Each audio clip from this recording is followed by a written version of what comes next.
Excellent.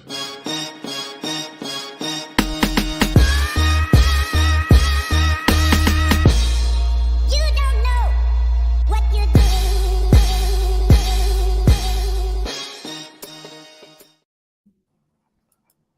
Welcome to an all-new episode of Much to Do About Nothing. We know, we're super late. Sorry, guys. Joel wouldn't let us start the pod.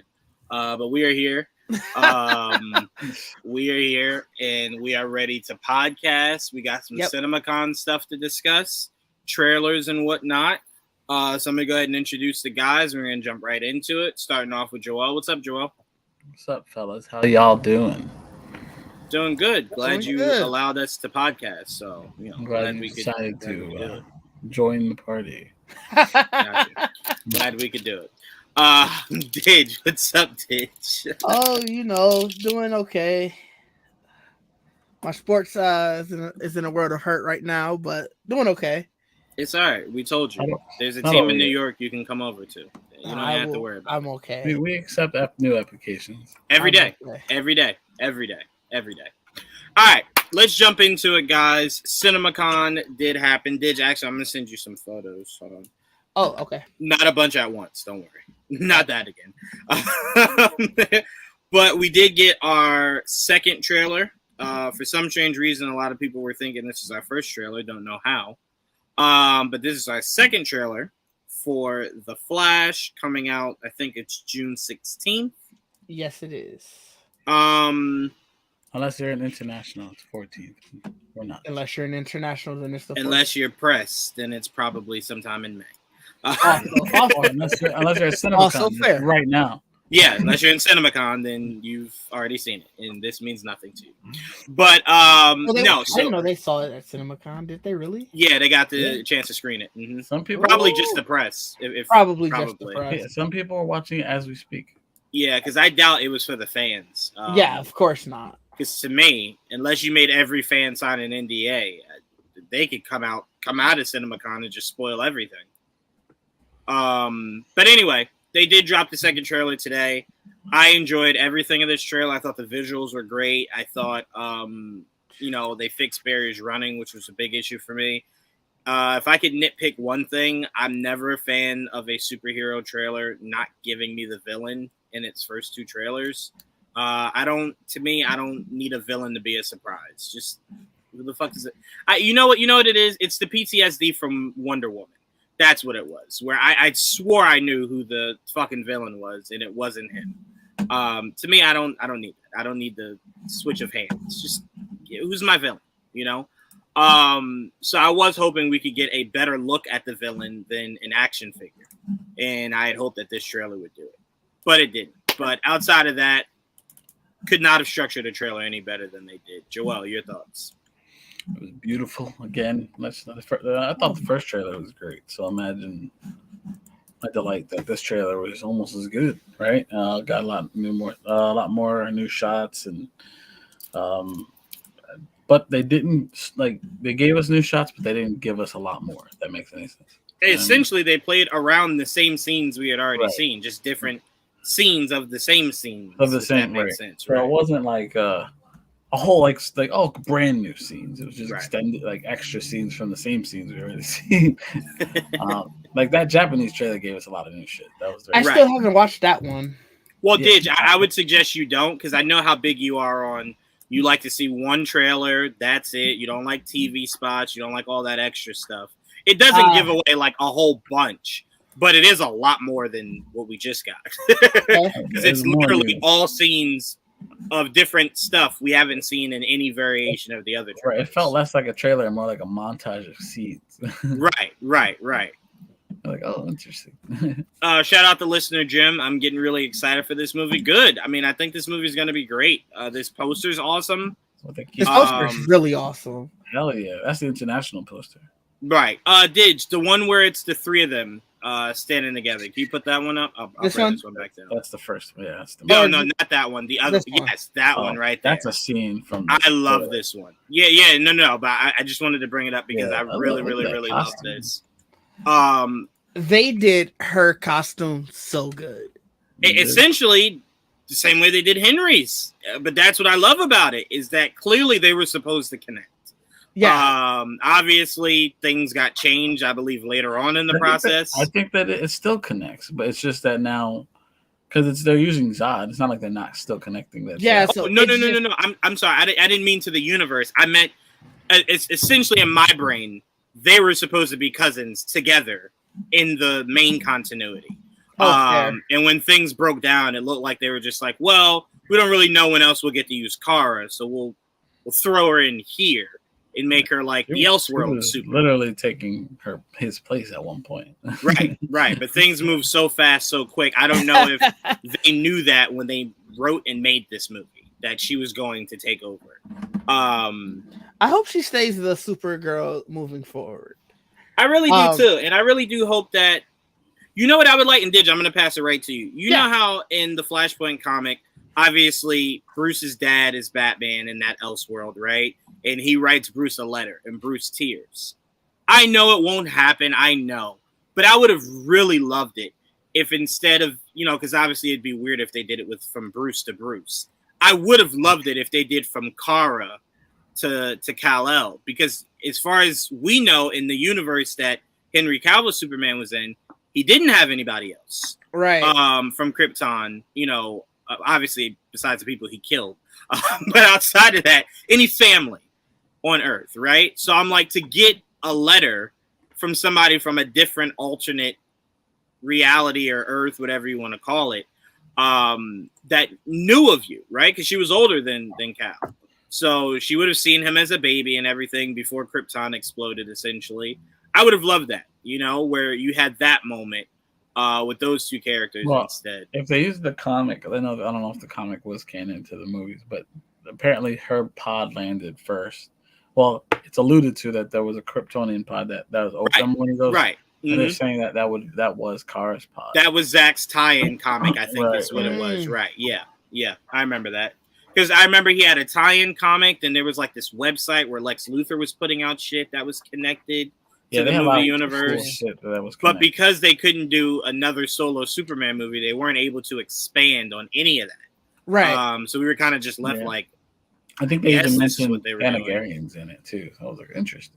Right. But Didge, your thought on the trailer before we go any further into anything else? I mean, the trailer looked great. It expanded upon the first trailer a lot. Obviously, I'm not talking about in terms of scenes or anything, but in terms of giving you sort of what you could tell is going to be their vibe for the film. So, all of the things that I wanted to see a little bit more of, I did. Like I said, I am excited that they have Supergirl in it, and her suit looks amazing. I have to say it again. And I do hope that they run with her for a while. Like, I know obviously James Gunn is going to do his own thing in terms of casting, but I'm hoping that like she could stay. Just because of she looks great in the suit one, and just sort of the little bits and pieces that we saw so far in the trailer, I do think that she's going to kill the role. So I do wonder if Andy has a little bit of possible sway, since he was the one that casted her. Like, she wasn't casted before he got there. He casted her.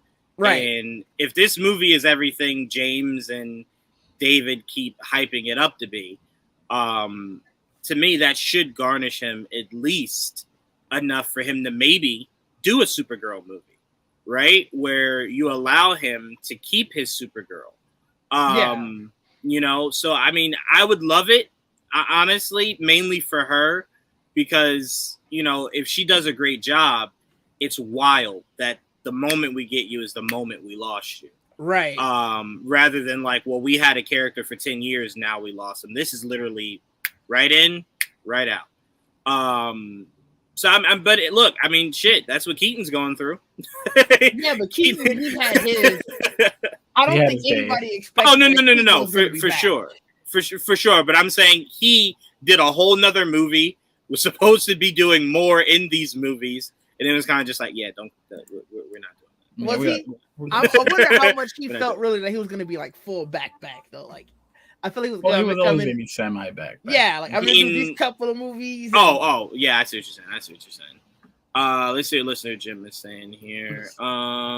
Henry Solo movie is still my go-to movie when I'm in the mood for a great DC movie. I mean, to me, Man of Steel still holds up. I think it's a very, very, very, very good movie. I will say this. I know a lot of people got all up in arms when people were talking about this movie and said that it was potentially better than The Dark Knight. Where I could see where someone would say that is that for what The Dark Knight did for grounded and gritty, I think this will do for spectacular. Like, this looks like a comic book movie. You know what I'm saying? Like a right off the pages, colorful, bright. It feels alive. Is what it feels. So this might be a separation from anything DC we've ever felt. So I'm like, that's why The Dark Knight was, as acclaimed as it was, besides just being a great movie, it was just different than anything we had ever gotten before. I think this is definitely going to be the same thing, to where this creates new ground for how DC should think about making movies going forward. So I just definitely hope it does well. I will say this. Remember, guys, we kept saying, how are they going to market this movie, especially with people who might not still, be vibing with Ezra? They showed us in this trailer. They're marketing it as Worlds Unite. That's what the theme kept popping up of, Worlds Unite. Like, yes, it's called Flash, but we're uniting the worlds, guys. It's everybody. It's all in. Everyone's in here. Like, don't worry about just this guy. It's everyone. It's not just like, Flash focus. Right. Flash is in it. I mean, literally, because Flash might be in almost every single scene. But yes, we get what you guys are trying to do. Look at the shot that they're putting out for their marketing with it. Yeah. Like, look at this shot. Yeah. Look at the posters. It's a 3, right? 4. Yep, right? it's 4. the big 3. But with this one specifically, they have the Flashes sort of anchoring who your center focus is supposed to be.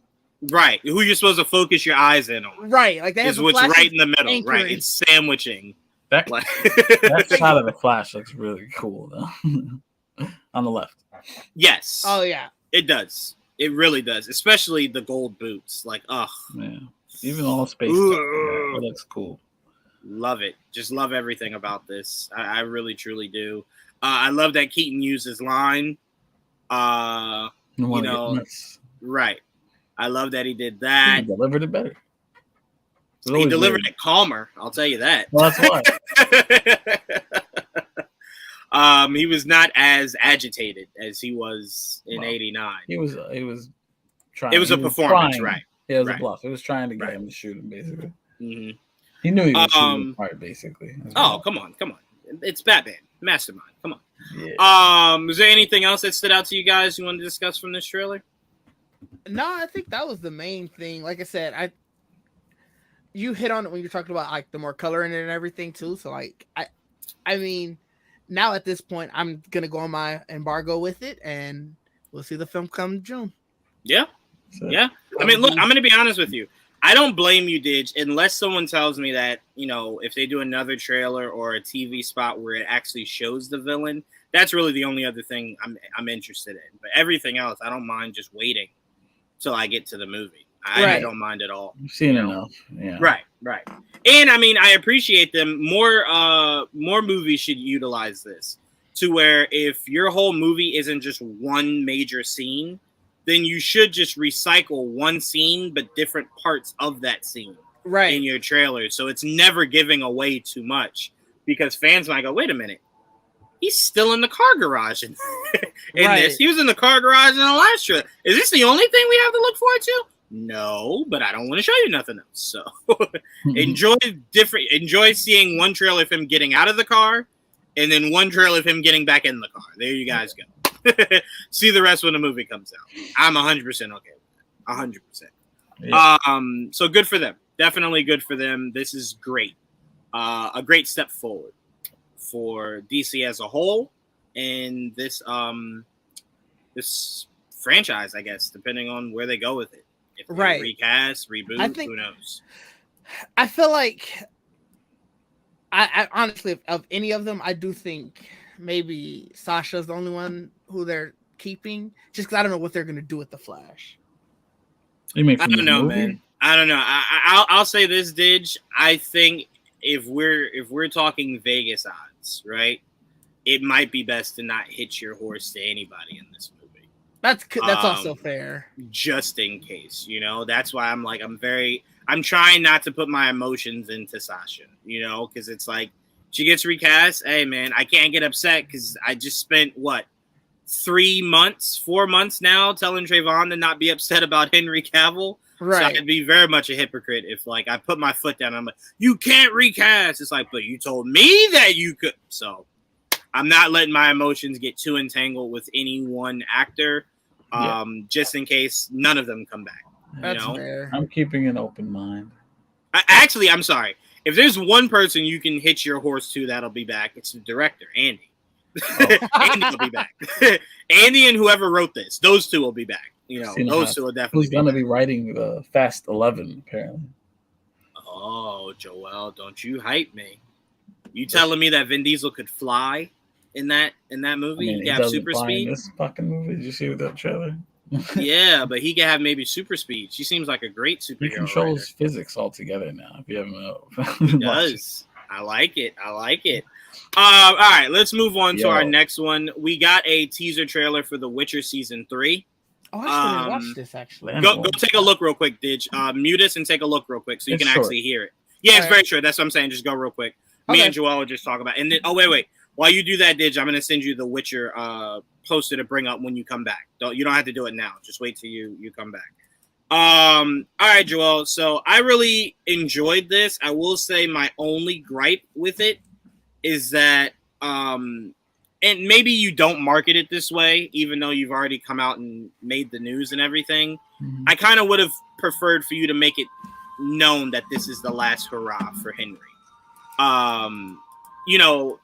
Mainly because it's just like, I think if you keep making things seem like everything is normal, there's a lot of people that don't keep up with it the way that we do. They will be very shocked come season 4. Oh, hell yeah. When they're like, I'm sorry, Henry's where? And the worst part is they do the season 4 with was it Liam? Yes, Liam, yeah. They do it with Liam and they go, well, that's the end of that. Thank you for coming. Right.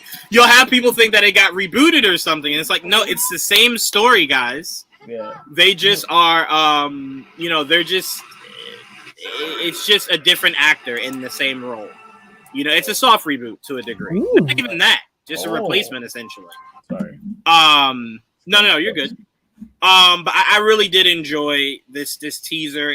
The feels are there.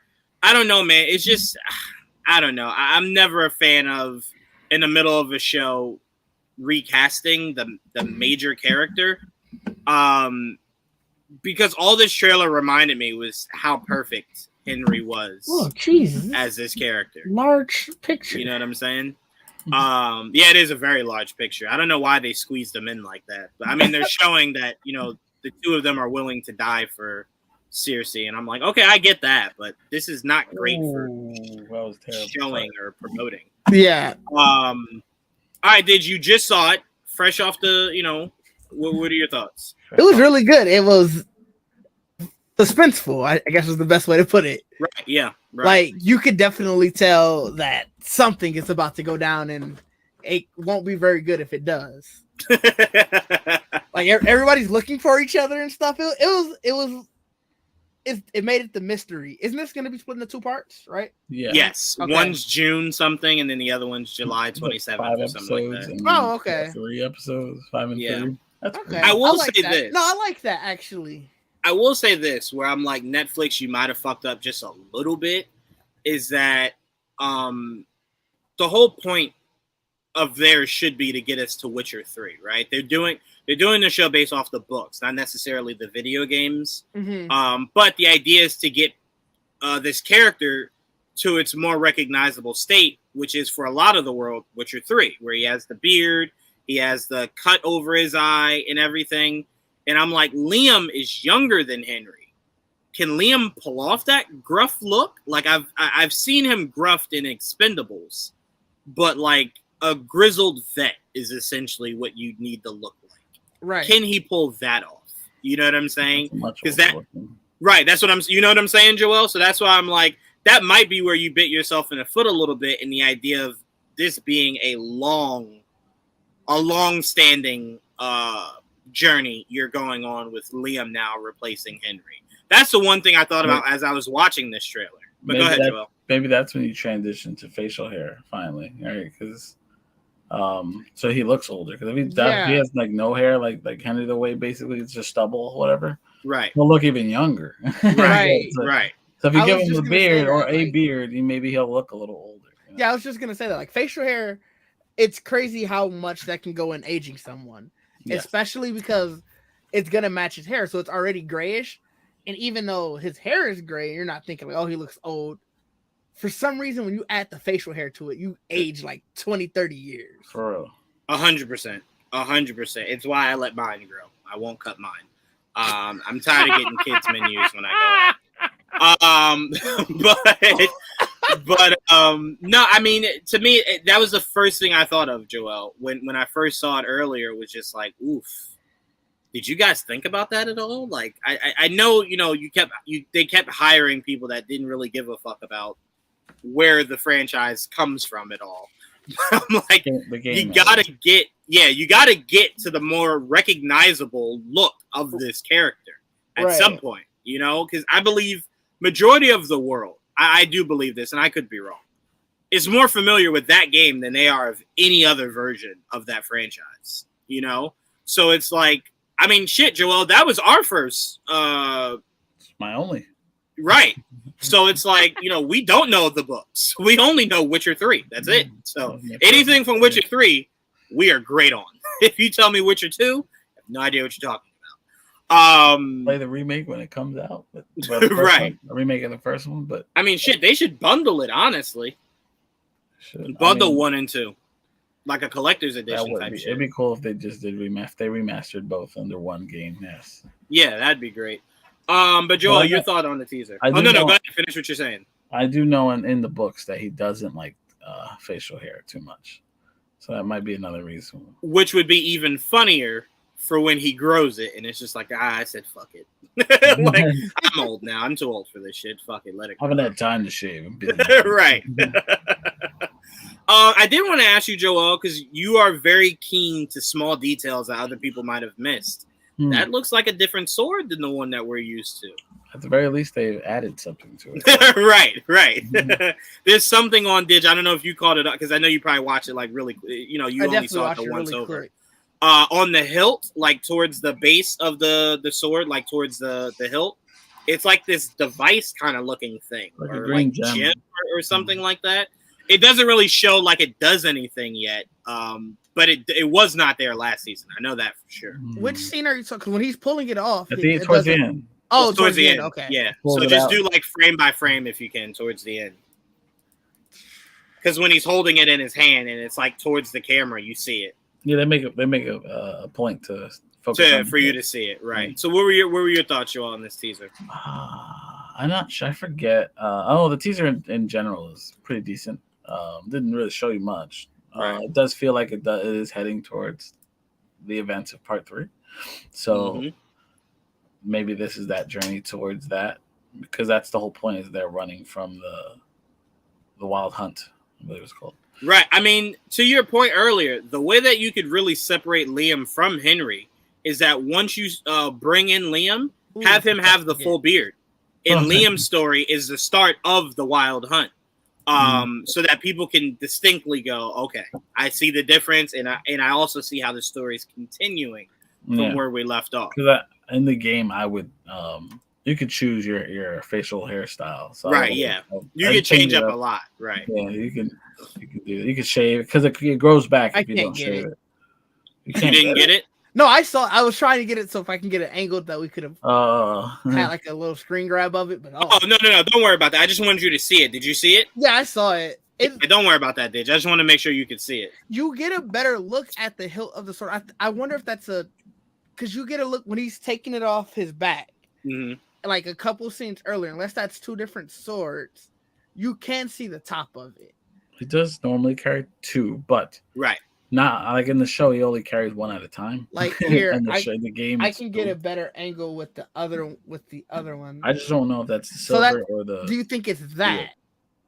Yeah, it's that right there. Yes, that's it. Yes. Why is it black and white?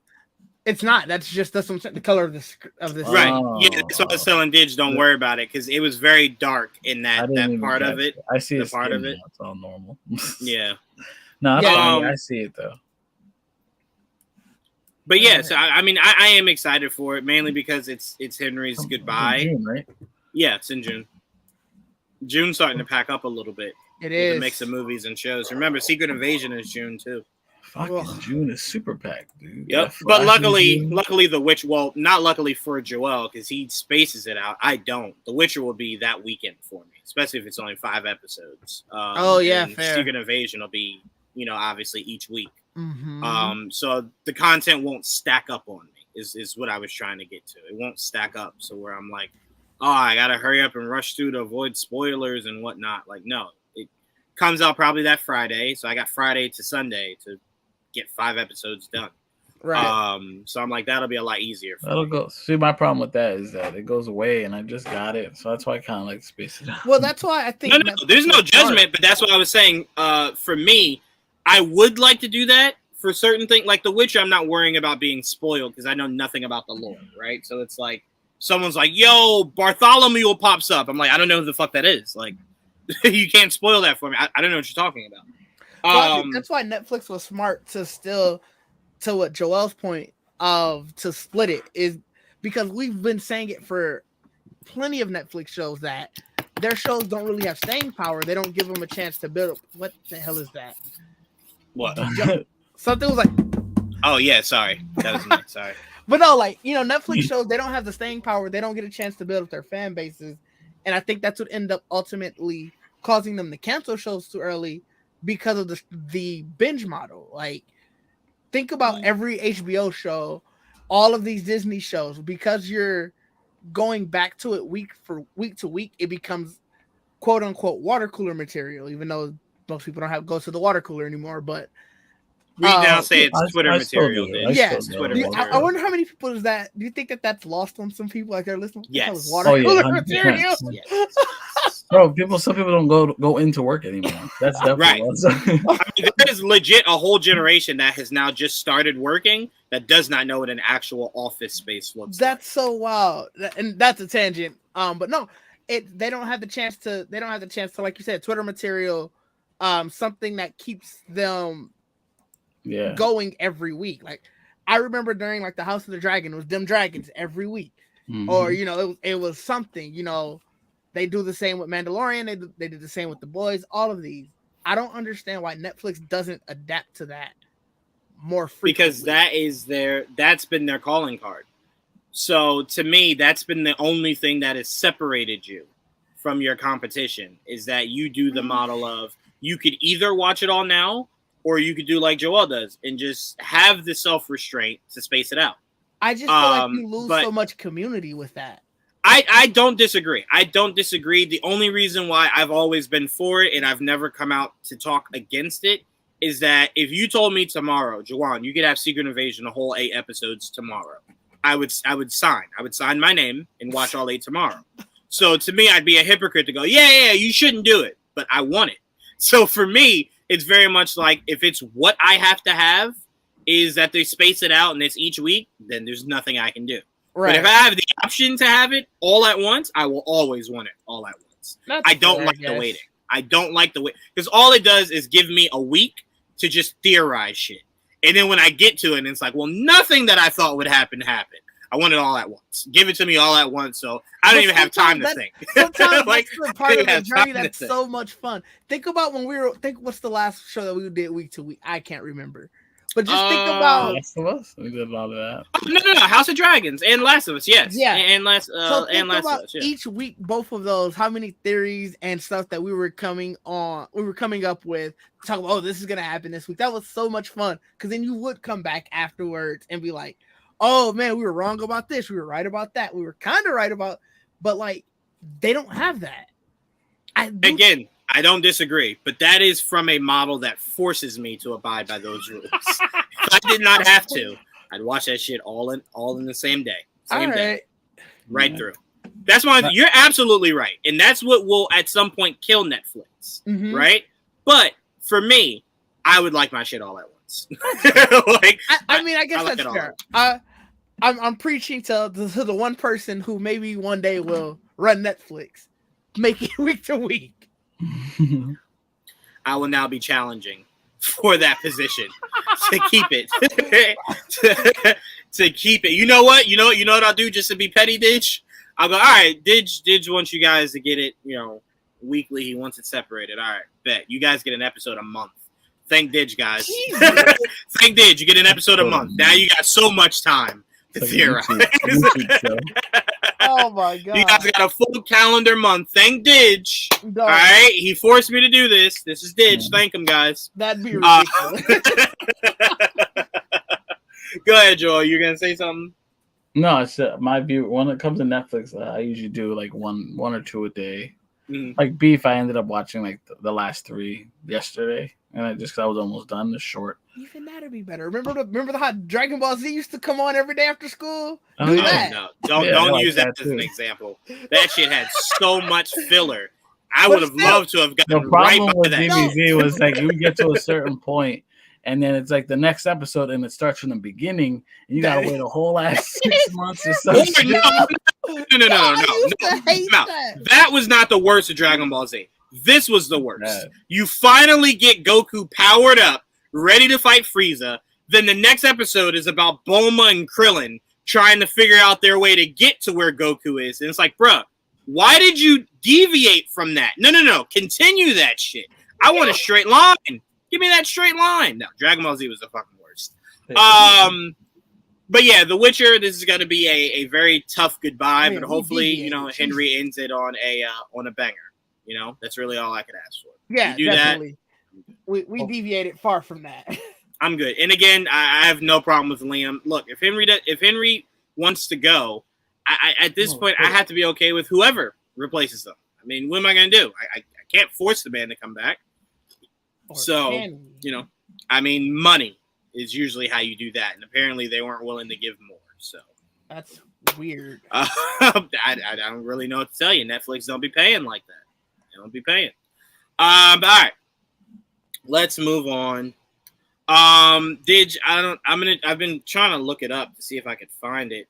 But Joel, we did get some Aquaman news. They had an Aquaman panel today where they I saw one of the pictures. I can probably find that. Perfect. I was looking it up now myself. Where they dropped a full trailer for the audience, not for us, but for the audience. They did get a full trailer. Apparently Manta, right? Black Manta. Black Mantis. There's a crossover. James Gunn has brought Mantis over. Shout out to Eric Davis. Shout out to you, Eric Davis. Some people will believe you. You have to chill. They will, because they go, wait, there is a Mantis in DC. Relax, guys. It's Black Manta. Black Manta seems to have his own trident. Joel? Yeah, a dark trident, apparently. Yeah. I don't know. Like the dark saber. Like the dark saber. Yes. There it is. There you go. I mean, does it split in half, or do you think that's just a prop? Maybe it broke. Maybe it broke. But I don't know if a dual side trident. That's weird. But look at it. It doesn't look like it's broken. But does it attach though? It might attach. Yeah, it might be a dual sided because usually tridents aren't dual sided. It's gonna be like Billy's lance from Power Rangers. Yes, exactly. Yes, exactly like that. He did have a trident in the game. I remember that. Did he? I did not remember. In Injustice, that's what part of his super. I believe so. Well, Joel, what are some of the things we were hearing from this trailer? There was obviously stuff we already heard. Like we know that him and his brother, Ocean Master Orm, will join forces, I guess, to fight the new and improved Black Manta and his Dark Trident, which we don't know what's that about. I think he gets powered up. We don't know how he gets powered up. I heard that there is a Aqua Baby in this motherfucker. So I'm like, apparently Aquaman had a kid. We'll see. Ooh. Oh, wow. That's going to be real interesting to see Aquaman with a kid and no fucking mother, right? Well, apparently Immaculate Conception. He's like, Aquaman, where's your wife? I don't know. but here's a kid. You abandoned my Oh, child. okay. Oh, I guess he had one in DC Hall of Justice too. Excuse me? What, the staff or the kid? No, I'm sorry, the staff Oh, okay, gotcha. or the Trident, I guess we should say. Yeah. So, I mean, Joel, do you think they're gonna swerve and make the baby Aqualad? I don't think he'll be that old, so I don't know. No. I mean, do you think that that's the plan, is to make the kid Aqualad at some point? I don't know if we're gonna have Aquaman anymore after this point. So. Well, we'll have Aquaman. It probably won't be the I same don't know. story. That's what I'm They saying. probably won't I don't know if we're gonna get that far, unfortunately. Aqua Baby, as he was called in the comic books. I think he dies at one point, but we'll see what happens. I hope they don't. I doubt kill a baby do in this movie. Yeah. I mean, that's wild. That's some James Gunn shit. I mean, James Wan shit. I think he did that. You can look it up. Yeah, I thought it's, or wasn't that? Yeah, he didn't know his kid did die. I do remember that. But I know in the cartoon they almost do it, and then he ends up cutting his hand to save the baby, and that's how he loses the hand in the cartoon. In the comic books, it was, I guess, Super Piranha because they can fucking.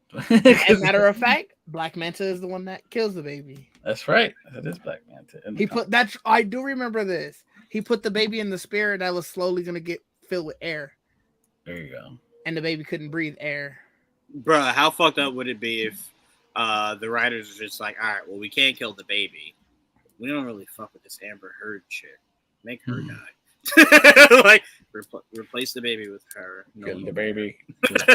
No one will care. Just put her in there. That would be wild. That would be wild. I wish we got a little bit more visuals. To me, I am and Joel, I think you guys will agree with this. I'm a firm believer of, I get it. You don't want to show a trailer to us because it's special for the people at CinemaCon.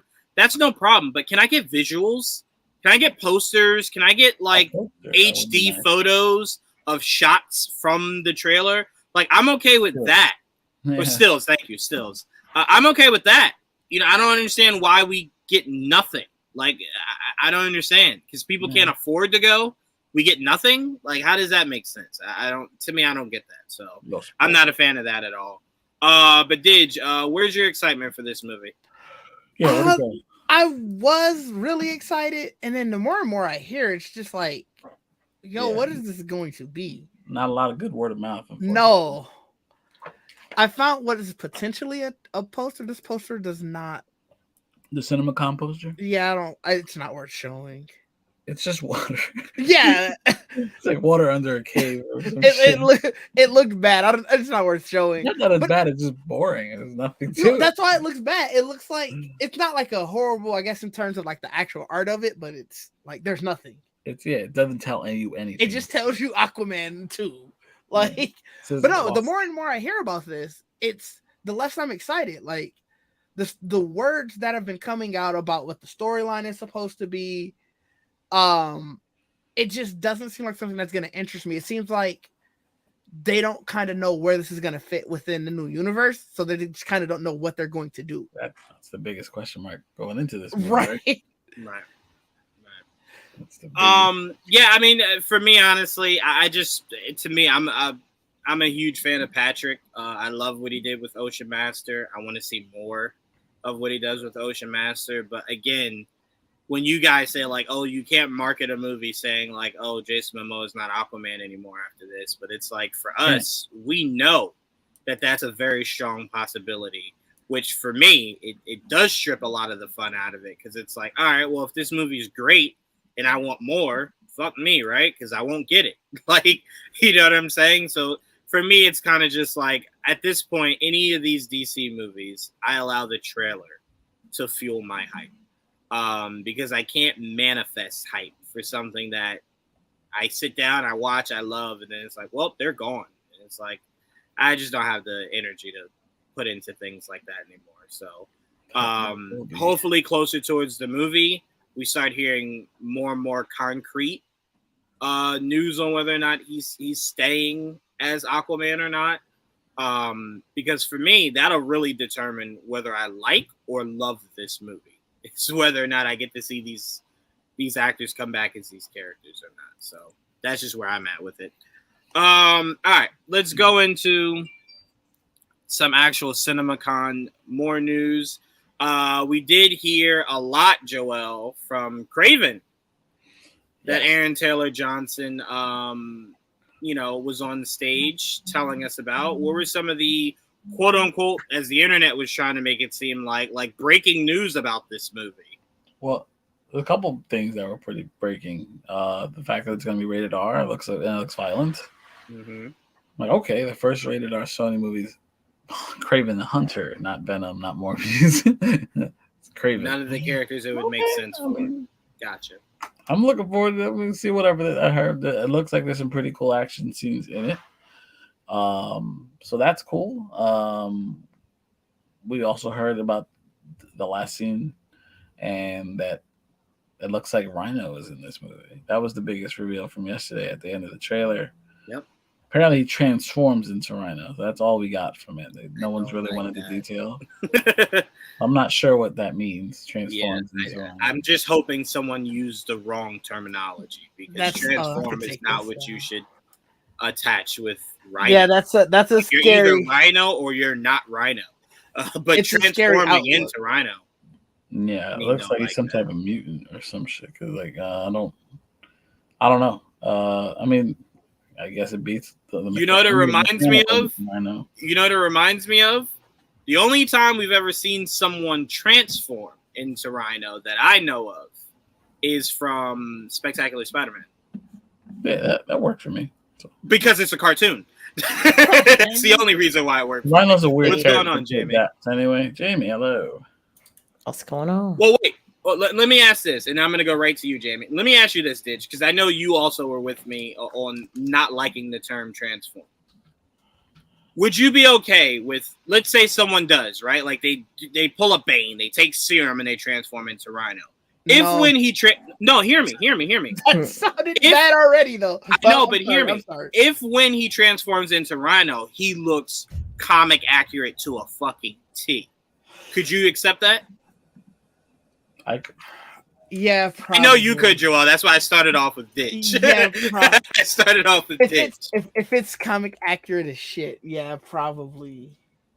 Because that's what I keep saying to myself in the back of my head is like, I will be mad, but yeah, probably. Because to me, where I can accept the word transform is if you tell me it's the one time he does it. Like whatever happens to him, he transforms and now he's just Rhino. I'm okay with that, but it just can't be all right, like going from Super Saiyan back to regular Goku. Like, don't do that. No, like, it has to be a one-time transformation. He's not the Incredible Hulk. Like, he doesn't come back to Bruce Banner and then he's angry and he goes again. Like, don't do that. It has to be one time. It looks like it's not, though, considering what he says. Ill. Then it's back to ill. I'm just telling you. I like that. Did you use the word ill? I like that.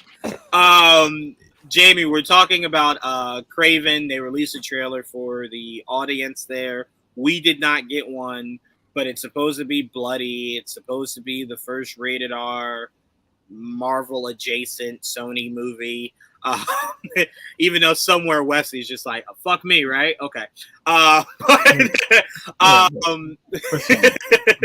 Right. That's why I say a Marvel adjacent Sony. But people were making it sound like it was groundbreaking. It's like we've done this before, but okay. But they've avoided it, is what it is. So far, you're like, Venom probably should have been R, but they've avoided it. Morbius, same thing, and they've avoided it. And now they go and they do it with Kraven. Well, you fuckers. I will say, if it is like uber violent, it will make me cry a little bit because I'll go back to those carnage scenes in the prison that were nerfed because it wasn't rated R, and it'll break my heart. It will really make me very angry with Sony if this is just like, I mean, brutal, right? And what's crazy is, Jamie, Kraven is not a character you necessarily need to be this brutal with. Like, this is the character I expected you to nerf, right? Like, to me, you didn't have to show the spear going through someone's head. Like, I very much could take, inferring, like, okay, it went apparently through bite someone's nose off. Like, right. This is where it's kind of just like, this is the character you. So you know what it tells me, Jamie? It tells me because Aaron Taylor Johnson, it seemed like, was very interested in playing this role. Sounds like maybe he's an actual fan and maybe threw around some of his weight. is what it sounds like. Because you're not telling me Tom Hardy, who tells us every day how much he loves Venom, loves the comics, allowed for them to nerf the character. But Aaron Taylor Johnson and that crew is where you go. You guys can bite noses off. Yeah. I mean, forget the fact that we had a character that could eat somebody. Throw that away. The character whose job is just to hunt, right? And make carpets of. This guy's the one you guys want to impale, bite faces off, and all that. What are your thoughts about a lot of what you're hearing about this Kraven movie, Jamie? Well, I wasn't putting too much stock into Kraven to begin with. So I do agree with you guys. It is kind of confusing that this is the movie that you decided to go all the way with, one that a lot of your consumer base is not going to be that familiar with. So you probably could have just kept it PG-13 or whatever rating before rated R, and put more of that into Venom, which is more popularly known. Right. That being said, maybe this will bring something to the table that maybe I don't know, man. I don't know. No, I can't even convince myself no, because it's a weird position you put yourselves in, right? And this is why I say this. We know they're making a Venom 3, right? That's not news. This isn't groundbreaking. We know this. They came out, confirmed it, they greenlit it. So unless they cancel it, right, they did, right. So unless they cancel it at some point, we're getting a Venom 3. Problem is that if this fucking Kraven movie is rated R and does well, it will then force you to make Venom 3 rated R, which will then be even more frustrating because it'll then become, well, you could have done this the whole time. Right? And it's you now don't have Carnage unless they find a weird way to bring him back. And it's that movie was tailor-made to be rated R.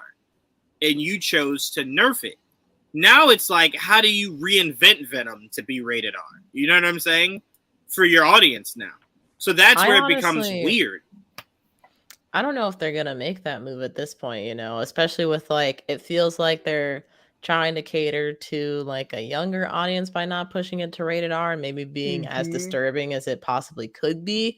So at this point, I feel don't push it to rated R because you've already set this standard for this character. And if you push it up to rated R, then there's going to be part of your consumer base that could enjoy this kind of stuff without it being so visceral or violent. It's suddenly why is Venom like this? Venom wasn't like this the whole time, but now it's rated R. So it definitely does. Either way, it's creating confusion as far as okay, well, what am I supposed to expect with these characters? So right. I don't know. The Sony Marvel character verse. That's why I'm if I see it, if I see it, if I don't, I'm not too concerned. I'm sticking with mainline MCU for the most part as far as my expectations. Everything else, we'll have to see. I will say this, to be fair. I don't think Venom was horrible. I don't think Venom 2 was horrible. I don't think Morbius, minus all that end credit bullshit, was horrible. Right? I think all of them feel insufficient because of obvious reasons. But for me, I don't think any of them were oh my God, this is worse. I've never felt that. So I don't think Kraven will be bad. My issue is just well, then what's your standard? Right? Because you're doing El Muerto, Joel? El Muerto. El Muerto. I thought it was Muerto. Got you. Thank you. Ooh, so you're doing that. So then my question becomes, will that be rated R? Where do you draw the line, and why is it that Kraven gets the exclusivity and everything else has to be tamed? That's where it gets confusing. If I had to guesstimate, I feel lesser known characters, sure, make it rated R. Who cares? More popularly known characters, the kids are going to see that. We can't do rated R. We can't do rated R. Well, I would agree with you if you told me only Venom is what was PG-13. Yeah. You made Morbius PG. Morbius should be as known as Kraven. Morbius to me is not I don't think you could run into just a random person and go, do you know Morbius? They'd be I don't, what is that? Should I know? Who is that? Right. Should I know? Venom, yes. I believe everybody of all walks of life because you could have played him in a game, read him in a comic, saw him in an and it's like, animation. he's with more closely tied to Spider-Man than Right, Morbius is. right, exactly, right. So the fact that you gave you didn't even make Morbius rated R was just like, I don't understand the rules. I don't understand the rules. Choices. But That Joel, was weird. That I did think was weird because again, it's a movie about a blood-sucking vampire, and I'm not seeing any blood. Like, weird. Anyway. It was blue blood. right. He was a cop at some point. Anyway, Joel, what were your thoughts on what you're hearing from Kraven? I liked a lot of what I heard about Kraven. I actually do look forward to. Holy shit! They're showing more stuff. Yeah, they're showing the Flash trailer during the NBA playoffs. Oh, that's cool. Cool. I was like, hello? About warning. Like, where was I? Kraven. Yes. That did look. I would like to see the trailer before I make any harsh judgments. But like, I've already moved past the point of it being stupid or not, because that's all stupid at this point. Like, I don't see the right. It doesn't make sense. Like, I'm past that though. Like, it's like when I got over the whole Joker being its own movie thing. Once I got past the fact that it was stupid, I'm like, fuck it, whatever. Bring me whatever, and I'll see it, and I'll judge it. And it was good. So, we'll see where this goes as a rated R movie. I look forward to seeing rated R action. So I'm like, okay, cool. Now, am I a little jealous that Morbius and Venom didn't get that rating because they could have just been just as good with the same rating? I do agree. I think they probably would have gotten maybe a little better if they got that. But it is what it is. I look forward to seeing Aaron Taylor Johnson's version of Kraven. And now that they added Rhino, I did not expect that, so I'm very excited about that. And apparently the word is oh my god, what's his name? I'm sorry, I gotta go look it up. Russell Crowe? Not Russell Crowe. He Alessandro Nivola. You know him? He was in Many Saints of Newark. Okay. He was. I know who you're talking about. Tony's. I think that's his nephew. No, uncle. His uncle. His uncle. Sorry. That's this guy's father. I can't remember. It's been a while. I know exactly what you're talking about. His face is right in my head. Tony's uncle. Exactly what you're talking about. That's the point. If you saw the movie, you know it's Tony's uncle. One of his uncles. You know what I mean? It's but yeah, he's apparently the one that's playing Rhino. They didn't say that officially, but apparently people that watched the trailer saw it said that he's playing Rhino. That's the word. I am curious. Didge, I did want to ask you this. It's not about Kraven, but please, any other comments you have, please share them. But do you find it a little weird that Madam Web didn't have anything today? Yes, and I didn't even think about it until you said something. Yeah. Yes, that's actually really weird. Because I don't think they're still filming. I think they're done. I was gonna say, like, I'm like a sizzle reel would have been nice. Like, just so we have some kind of concept of what people look like in their suits, so we know exactly who's who, what's what. That'd be great. Put some kind of pieces together. Yeah, because that's supposed to come out early next year, so February. Right. Mm-hmm. I'm looking again. I don't mean like a full trailer. I'm not even saying they haven't released anything to us, but I would have liked to have gotten word of mouth of like, bro, they might be on the right direction with this. You know, this person looks great in this suit. Or this is what the suit looks like. Yeah, I thought that was very weird. Oh, they've been done. It comes out next year, so yeah, this. Yeah, filming wrapped mid-January, so it's at least in the hands of the editor right now. Right. It should be. Yeah. Well, no, it could be get out before El Muerto, and it's supposed to come out first. Right. But I doubt it. I'm pretty sure that'll move. Yeah. So I just wanted to ask because I thought that was weird.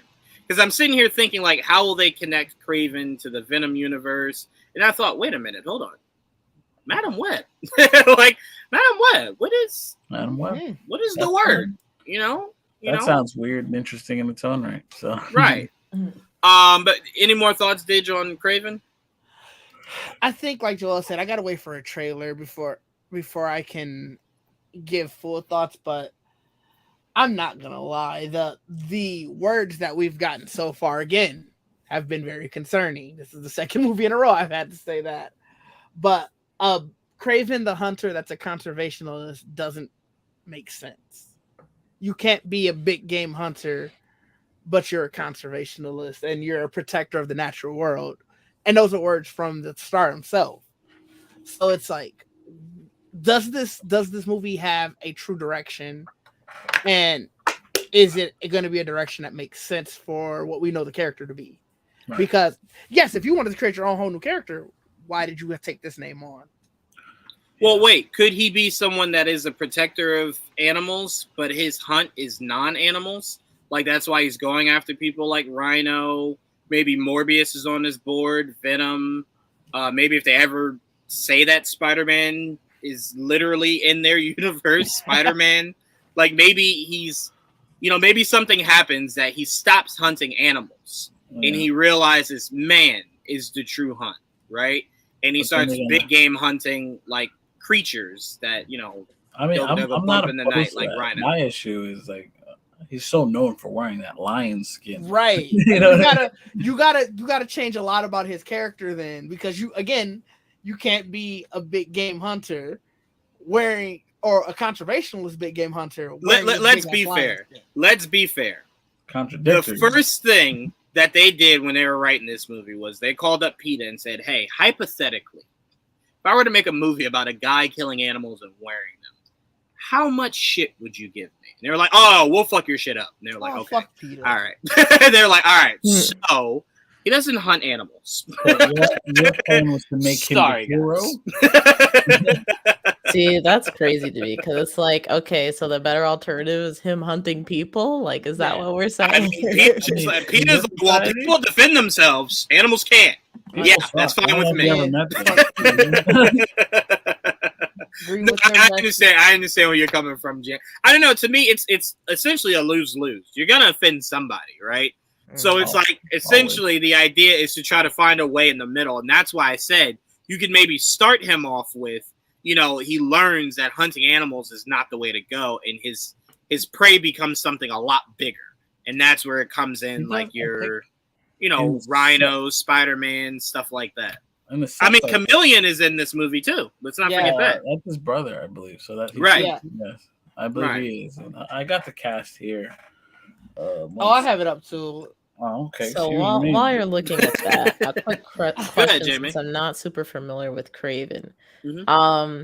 What is like the purpose of his hunt? Like, is he hunting for sport or for food or?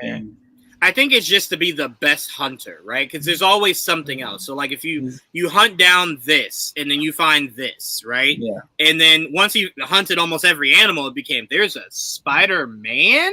Yeah. I want that. He got bored. I want that. He just wants to be literally the best hunter. Yeah. Right. Yeah. Because, all they do is they kill these things. They put their heads on their mantles and call it a day. Right. So he's like, I want whatever the fuck that thing is. I'm hunting that. Right. So wait, Jamie, have you seen Spectacular Spider-Man? A little bit. It's been a bit though, but I have. Yeah, I have. Have you seen any Spider-Man cartoon to its end, like all the way through? No. Oh no. I only asked because I know Spectacular Spider-Man does a great job of really hitting on how obsessive he is about his hunt. So much so he becomes like part tiger.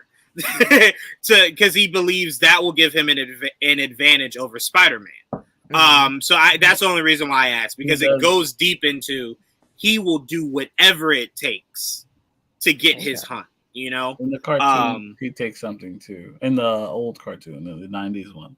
See, I didn't remember that. I remember him versus Spider-Man, but I don't remember him taking any. That's the only reason I went to Spectacular. A serum that he would drink, and he would give him the strength and the speed to be able to keep up with Spider-Man. Oh, get you. Okay, Spectacular actually turned him into the he didn't turn into. Got you. Okay, I got you. That's what it was. Because I'm like, I don't remember him looking any different. He also became not a good guy, but he actually they teamed up a couple times in the cartoon. Right. That's why Kraven makes sense when you're creating a universe of essentially anti-heroes. So he does make sense. That's why I said I could see them trying to split it down the middle of. He hunts animals, something happens, he feels sorry for them, realizes man's a true enemy, and then he's hunting these new species that man are like cross-splicing or whatever the hell. Could But be. that's why I said Kraven then would make even more sense doing that if you had a fucking Spider-Man in your universe. Like, that really would have made a lot more sense. But alas, here we are. What happened? I think the reactions are coming out already.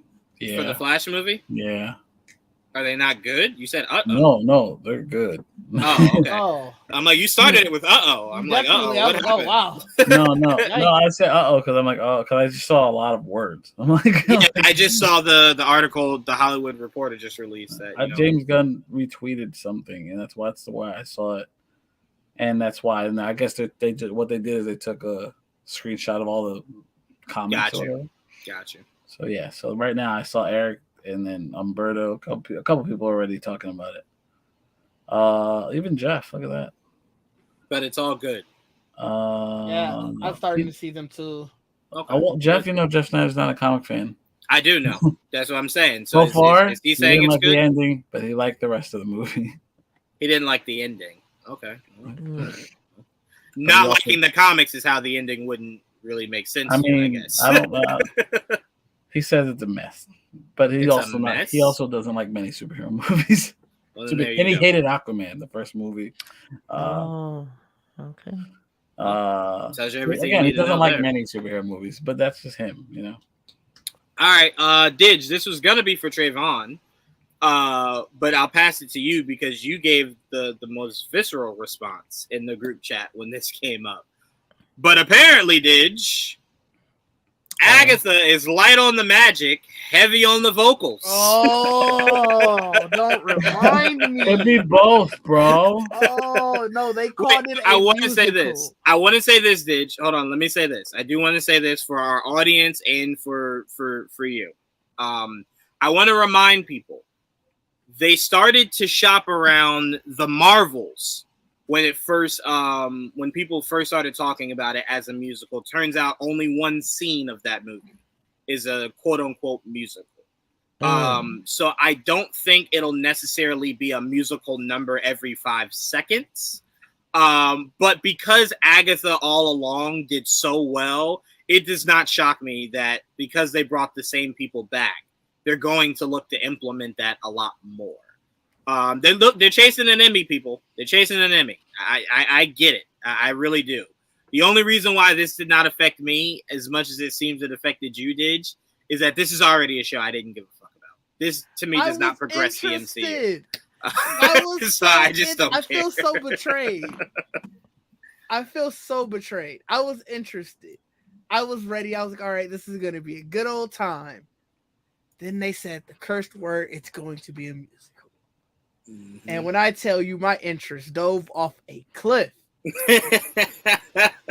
Oh, I hope it is. I hope it is just the one scene that's a music. That's just music. I don't need it to be an actual musical. Well, it depends on what we consider to be a musical. Like High School Musical is legit. They sing like every fourth word. That's what I'm saying. I don't think it'll be that. When they called it a musical, that's what my mind went to. To be fair, I believe to a lot of people, anytime they're singing in something, again, they classified the Marvels as a musical, and there's only one scene that has it. So to me, sometimes people blow it out of proportion. I don't think this whole thing will be a musical. I have to see a trailer now. Now I'm back to I have to see a trailer. I don't think it'll be a full out musical. Just like, WandaVision wasn't a full out musical. So even though I don't even remember. Oh, it's the one song, right? Right. But they also but that made sense. They didn't hype that to be a musical. Yeah, that was like TV sense. jingles. Yeah. I don't know what the purpose of the singing. As long as it makes sense for like narratively, I'm fine with it. Mm-hmm. And I hate musicals. I don't like musicals. But I'm not gonna worry about it because I don't expect it to be. Wait, who said this? Who said it was a musical? That's important. One of the actresses in the movie. Yeah. Okay. She sings back up to Catherine Hahn. Gotcha. But again, I can't. I mean, I'm not worried. Like I said, I do believe people believe when they're singing, it's a musical. So it'll be interesting to see. Nothing how worse than waiting to the end of Hawkeye just to see like the full scene of that. If they dance in the trailer, Rogers the musical, almost cried. That was funny. That was not fun. I was It so. was fucking not. It was really fucking. I not. get it because I was fully how Jawan was for this show. For that show, I just didn't care. And by the time it ended, I was just like, "Oh, that was a fun ride." See, That's all I okay, cared. so The you show was understand my good. pain because the difference is I cared about every single episode of Hawkeye, Oh, and no, I'm like, Hawkeye I was good. can't To your wait. point, Joel. Yes, you're And then right. you get to the end, and I'm like, this is worse than the Cap turning the chair around. This is exponentially worse. What? This is why That Clint entire turned series, off just his I was ears just then. like, all right, it's whatever, it's okay, whatever. I'm having a good time. It's nothing to write home about for me, but it's fun. And so I when it came on- actually I went I'm the into it like opposite. not I loved really everything liking. about it. Oh, I'm sorry. Go ahead, Jamie. I was just gonna say I went into it not really liking Hawkeye as like a character, and then by the end of it, I'm like, you know what, Hawkeye's all right. He's all right. That was the purpose of the show. So Right. yeah, he kind It was of to remind people, like, hey guys, he's not garbage. And it's like, well, you were writing him as such. There's more to me than meets You the were eye. writing him pretty bad, guys. You weren't really looking out for his well-being, and they weren't. But no, I love that show. So to get all the way to the, because I couldn't stomach it for the 5 seconds we got it in the episode. Then when really? you I give thought me that the was funny. whole thing, no, I didn't like any of it. I say this knowing I'm going to a musical on Saturday, so I'm just preparing myself mentally. Oh, good luck. Oh, Thank you, I You appreciate guys that. don't like musicals? yeah, musicals are the I'm worst. only doing it because it was a gift, and they'll like. I know they will. So, and I like Disney music. Like I watched the Disney movies were all musicals back then. Right. I love them all. That Yeah. don't count. Yeah, I those don't count. Why does it not I count? don't know. Those don't I count at plucked those out of the musical pile, That's and those are 100%. just Disney. 100%. At I'm with the you, end of Didge. the day, I agree. I'm going to see Aladdin in the musical, so it won't feel as bad. I'll know the songs. At least some of them. Yeah, that's different. That'll That's be cool. different. That'll be That's cool. different. Yeah. That's definitely different. That's why I did it too, because I'm like, at least I could tolerate this. Yeah. You might even start singing along, dancing. And I shit. most Like, likely can will do start singing along. Man. I'm just picturing Joel doing all the ad libs. That would be Look at hilarious. my daughter. That's not what she says. That's not what he says. Right. We went over this in the car. But no, I like I said, I don't know. I sometimes think people over exaggerate the term musical, because to me, High School Musical is the definition of a musical. And if this show is that, I won't watch a single fucking episode. Not a single one. For a show I already don't give a fuck about. So, but Jamie, how do you feel if Agatha, was it the Coven of Harkness, or was it Coven of who gives a shit? Coven of Chaos. Right, who Coven gives a of shit? Chaos. Right, gotcha. How do you feel about it, Jamie? Well, I wasn't necessarily like looking forward to the show just because I don't really have like that big of an attachment to Agatha. So if anything, it was going to be the same as like Hawkeye. You know, it's going to be another opportunity for me to get to know this character a little better and convince me as to why I should care more. To hear that it could possibly be a musical / have a lot of musical elements to it, I don't really understand that at all. And I feel like I don't know, that just kind of makes me think like tonally, what are they trying to go for with this show? Because I was not expecting for it to be anywhere close to like musical tone. So I'll give it a shot. I mean, I'm not completely against musicals or anything. I just I feel like it's an odd choice for the show if it is going to be a musical. If it just has like a musical number or something, then that's whatever. But the whole show to be a musical is too much. Nobody liked that song enough for the whole show to be musical. I mean, now don't get me wrong. I love the fuck out of it was For Agatha. the whole show to be a musical, that's how much you love that song. No. I don't even need to hear that song again. But I'm just saying, I can't lie. I did really love that It was song. catchy. I give it. It was. But no, it was most not of good those enough. songs to were get- catchy. They did Right. a good job, to be honest. But no, it was not good enough for you to try to force more songs on me. But hey, to be fair, if it's as fire as that was, maybe. I think they got the same people. Maybe. No, they did, but it doesn't mean it's gonna hit the same. No, You know what I'm saying? It's hard to strike, lightning twice. But Yeah. we'll see what they do. But just for the love of God, don't Not the whole thing. Please don't ruin it. See, and it's crazy because like my favorite musical is Wicked, which they pretty much like is not the same, but you know, it's a witch that's singing and like going through a journey or whatever. It's like pretty much the same kind of concept if you think about it that way. So like they had the potential to make me really like this show. But just like based on what I've seen with the MCU so far and with her character so far, I'm not really interested in hearing her sing all that much. I don't think Wicked it's the Wizard of Oz one. Yeah, yes. That's the one The where it's prequel, based right? on the Wicked Witch. Yeah, it's a prequel based on Mhm. Wicked Witch. I don't think my thing going into Agatha, because again, it's one of those characters. Like, no one was asking for it, unless you were Trayvon. No one was really asking for the show to be a thing. But so my interest was like they always lure you in with something else. So my luring of it in is like who some of these actors. I mean, because they haven't revealed who a lot of the new actors that they casted are playing, and from what we've heard, there's a lot of characters in this that will play. You know, move for going forward. So like who Aubrey Plaza is playing, who Joe Locke is playing. You just nailed it. You nailed it right there. That's how they got me. That's how that show got me. That's how they will continue to get me. They said Aubrey Plaza, and she might be blonde. That was even, but that was like icing on the cake. Aubrey Plaza is what brought me to this table, right? Yeah. Even Aubrey Plaza is not enough to keep me here through all that fucking singing. Okay? I just want to let you guys know it's not enough. I personally will not be reviewing this show every week. I can't do it. I can't. What am I going to talk about? Did you like the musical number, Jamie? Was it great? Did you dance? Like, what am I? You know what I'm saying? Like, I can't, man. I can't, especially at 3:00 in the morning. You gotta do the Carlton. I can't, man. I just never wait did till that. the morning. Then. No, I don't want to see it at any point of my day if they're singing. But even worse is at 3 a.m. No, can't have that. Yeah. That's why that Hawkeye shit. I almost broke my television. I almost threw my remote right square at the television. I was so angry. It wasn't that much. It was horrible. It was horrible. It was mean, is what it was. I was in there. Yeah, for that to be the final credit scene, I was kind of like, oh. And it was frustrating. It was inaccurate. Half those heroes weren't there for the Battle of New York. That was what made it even more. That was the funny part. That was what made it funny. I didn't laugh. I got even angry. I'm like, inaccuracy. He wasn't even there. I'm like, you shouldn't even know what happened. You weren't there.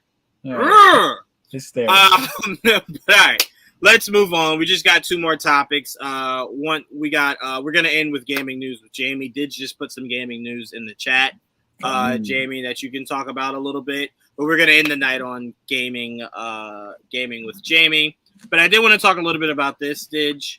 We did have a conversation, a little bit of a back and forth. Didge said some things that I forgot about, but they were mean-spirited. It's cool though. Is Star Wars going through a potential fatigue? So far we've had Tamar Morrison come out against how he felt as though his character was portrayed. Obviously, we know the issues Mark Hamill had back with The Last Jedi. A lot of the reception for a lot of we'll say Twitter or the internet, however you want to classify it, was not too high on season 3 of The Mandalorian. For me, I think season 3 would have been more effective to me had Book of Boba not been used as a bridge. Book of Boba was just a bridge to get us to season 3. And I thought season 3 would kind of be bigger, more explosive, kind of higher stakes. And that even seemed like a bridge. And Katie Sackhoff, shout out to Christian Harloff, said on Christian Harloff's show that Ahsoka, season 3, and Book of Boba are all like one big thing, right? They all essentially play off of each other. So essentially you're telling me that shut up, Joel. Essentially you're telling me that the Book of Boba and Mando were a bridge to get you to Ahsoka, and Ahsoka is the bridge that gets you to the movie. I don't like that. I don't like that. I was okay with Book of Boba because to me, I didn't really know what much you would do with a character that a lot of people had thought for 30 years was dead. So I'm like, anything you do here, I'll accept. And that's why me and Joel kept saying weekly when people kept getting angry on how the character was portrayed is that, bro, yesterday, this character in your world was dead. Right? I mean, obviously he was in season 2 of Mando, but before that, the character was essentially dead. There was no other mediums where that character had survived that Sarlacc pit. So it's like, at this point, you should just be happy you still have the character, you know, because you can fix the character later as long as they don't kill him off. But for me, I'm not getting any fatigue with Star Wars. I just believe Star Wars is at a breaking point to where it has to figure out what it wants to be. Do you want to live in the past or do you want to embrace the future? I am a firm believer that you can do both. As I was saying to Didge, I believe your past can live in show form. Your future can live in the movies, right? Because I believe when you do it that way, you're not worrying about the general audience who has to know Clone Wars, who has to know Bad Batch, who has to know Rebels, right? It's more so at that point, it's your choice, right? But the movies that you're looking to have big box office success are all new stories. You don't have to say, well, did you watch Return of the Jedi? Well, then you won't get this. Like, no, it's all new stories, all new characters. Everything is a fresh slate. I think that is the way to keep Star Wars alive and thriving. You're catering to your diehards, and you're opening the door to welcome in people who just really don't care about Star Wars, right? So for me, that's what I think that movie that, what's his name, Joel, that directed Logan? I always forget his name. James Mangold. James Mangold's movie, I believe, is your gateway of welcoming in all parties, right? Because like I said, he's talking about the birth of the Jedi. That's not really something that, like, you have to be beholding to specific characters or certain things like that. There's aspects, Didge, we talked about it. Mm-hmm. Or no, maybe me and AJ talked about it, but I know, Didge, we probably at some point did. There are aspects of that story that you do need to keep whole. But, you know, all in all, you can really just get exploratory as much as you want with it. You know, you don't have to be beholden to, well, you had to read this comic or that comic. I don't know. So I say all that to say I don't think Star Wars has to worry about fatigue. You just have to figure out what you want your identity to be. And that's why I said you should split it. Let the television world live amongst the diehard geeks where they could just revel in, you know, all this old lore and stuff that you want to bring back. And the movie just explores the way distant future that people, you know, you're new to it, right? You can go into it fresh. You don't have to worry about the old or the books or the cartoons. You're good, you know? Jamie, I want to go to you first. What are your thoughts? Is there do you believe there's a bit of a Star Wars fatigue out there? I honestly, I don't feel like I'm tapped in enough into the Star Wars community to really say if there is like a general Star Wars fatigue. I know for myself and my family members and even some of my friends that I've been talking with about like the Bad Batch and Mando season 3 that just recently came out, that like we're kind of disappointed by like what we've seen. And you didn't like Bad Batch? Bad Batch, I felt like it got better towards the end. See, here's the thing. I feel like season 2 of Bad Batch had a good start, a good end, and the middle was like, what is going on? And I feel pretty similarly with this season of Bad Batch as well, where it had like a pretty interesting season start. one. Season 1. Or sorry, season 1. Yeah. So, season 1 had good start, good end. And I feel like season 2 had a good start and like a solid end, but there was a lot of like meandering around, in my opinion, where they're trying to find their way, which I can respect.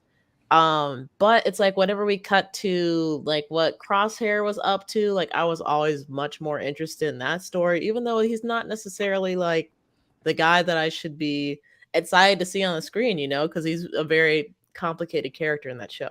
Right. And I felt kind of similarly with Mandalorian, where the start didn't really pull me as hard as definitely not season 1 and even season 2, which I have like lukewarm feelings about. I don't think it pulled me as hard as that. And it started to get better as it progressed, which was good. And I just feel like I don't know if it's because I'm tired of seeing the story and like I was excited when these things were like new and I'm like, oh, okay, like this is a new character to learn about or a new like world, so to speak, to explore. But I'm definitely, I don't know, I just have not been vibing with the latest Star Wars projects I've seen.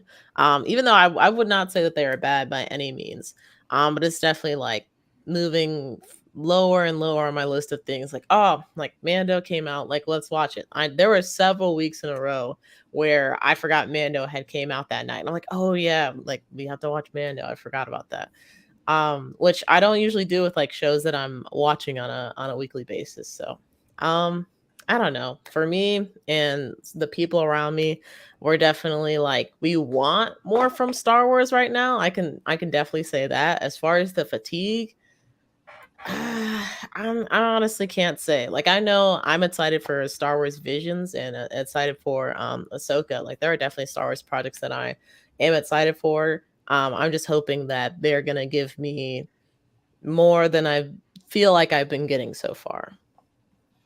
I get you. I posed it as fatigue mainly because it seems like, unlike Marvel, right? Star Wars is in a position to where it's fully dividing its own fan base, right? And you know, even the tweet Didge that you put out,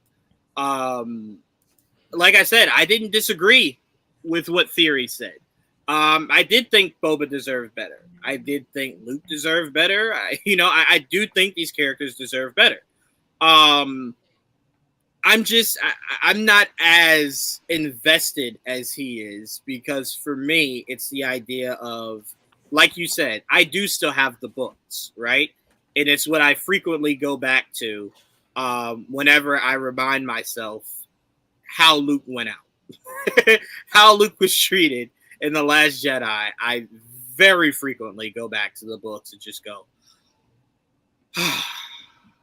okay, all right. And then I'm good, right? So for me, it's not like the world's ending. You know, again, if Boba does come back, they have an opportunity to some people redeem him. You know, he didn't die at the end of the show. Spoiler alert, people. Right. So for me, it's not the end of the world.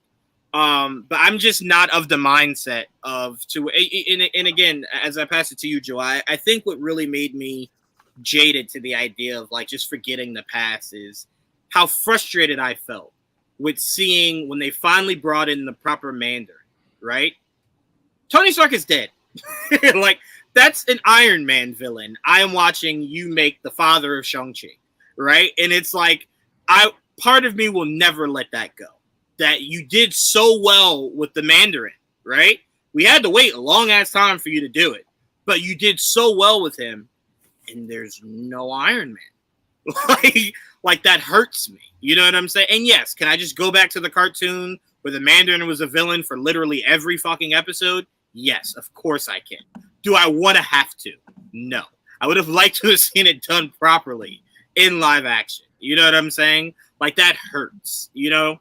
But Joel, you also not being as invested in Star Wars, do you see any inkling of a fatigue?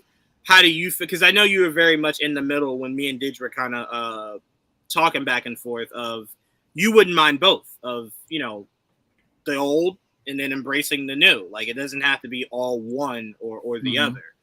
So how do you feel about the state of Star Wars right now? It's in flux because the fan doesn't know what the fuck they want. But I know what I want, and they're doing exactly what I want. So keep doing what they're doing. No, go ahead.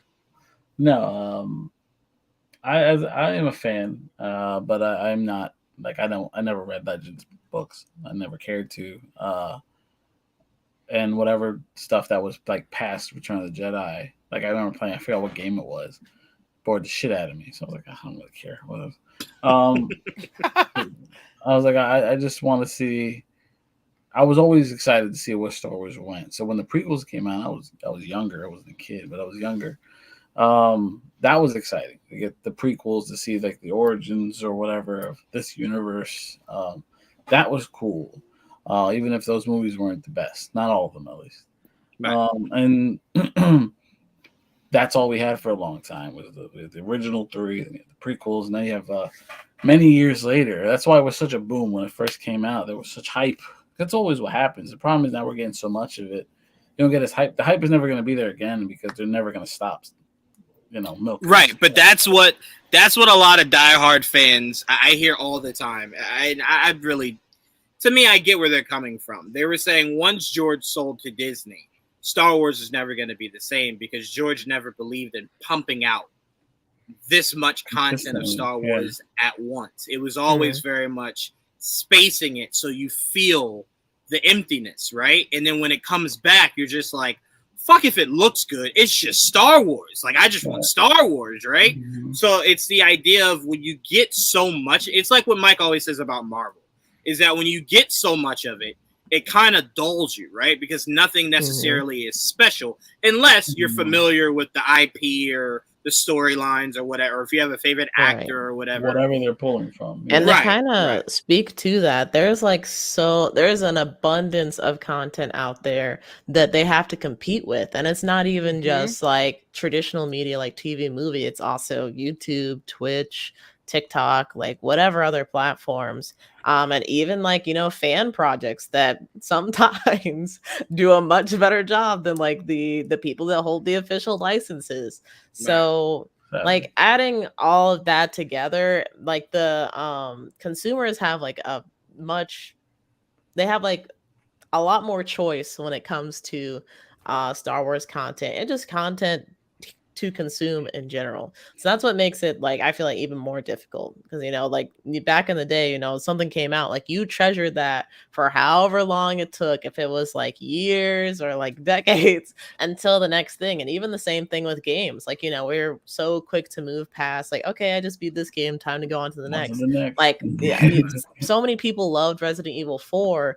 Like just from the stories that I was hearing, like they would play it over and over and over again. But it wasn't the fact that like, oh, I need to play this over and over again. It's like, I don't have anything else to play right now. So I'm going to play it over and over again because I liked it that much. Just remember not having that gaming library to the extent that you have it now is right. But that's why I say, to me, embracing the old and the new is so important, is because at least with Marvel and DC, right? Like, let's say you watch the live action movies, right? But you didn't read the comics. A lot of the comics were somewhat adapted in the animation, right? So it's like whatever the massive Avenger storylines were, if you never read the comics, Earth's Mightiest Heroes hit almost all of them. Yeah. Right? So it's like you had that medium. But with Star Wars, if you grew up with Luke, Leia, Han, Chewie, Star Wars: The Clone Wars isn't Luke, Han. You know what I'm saying? So it's like, if you didn't read the books, there is so much gap.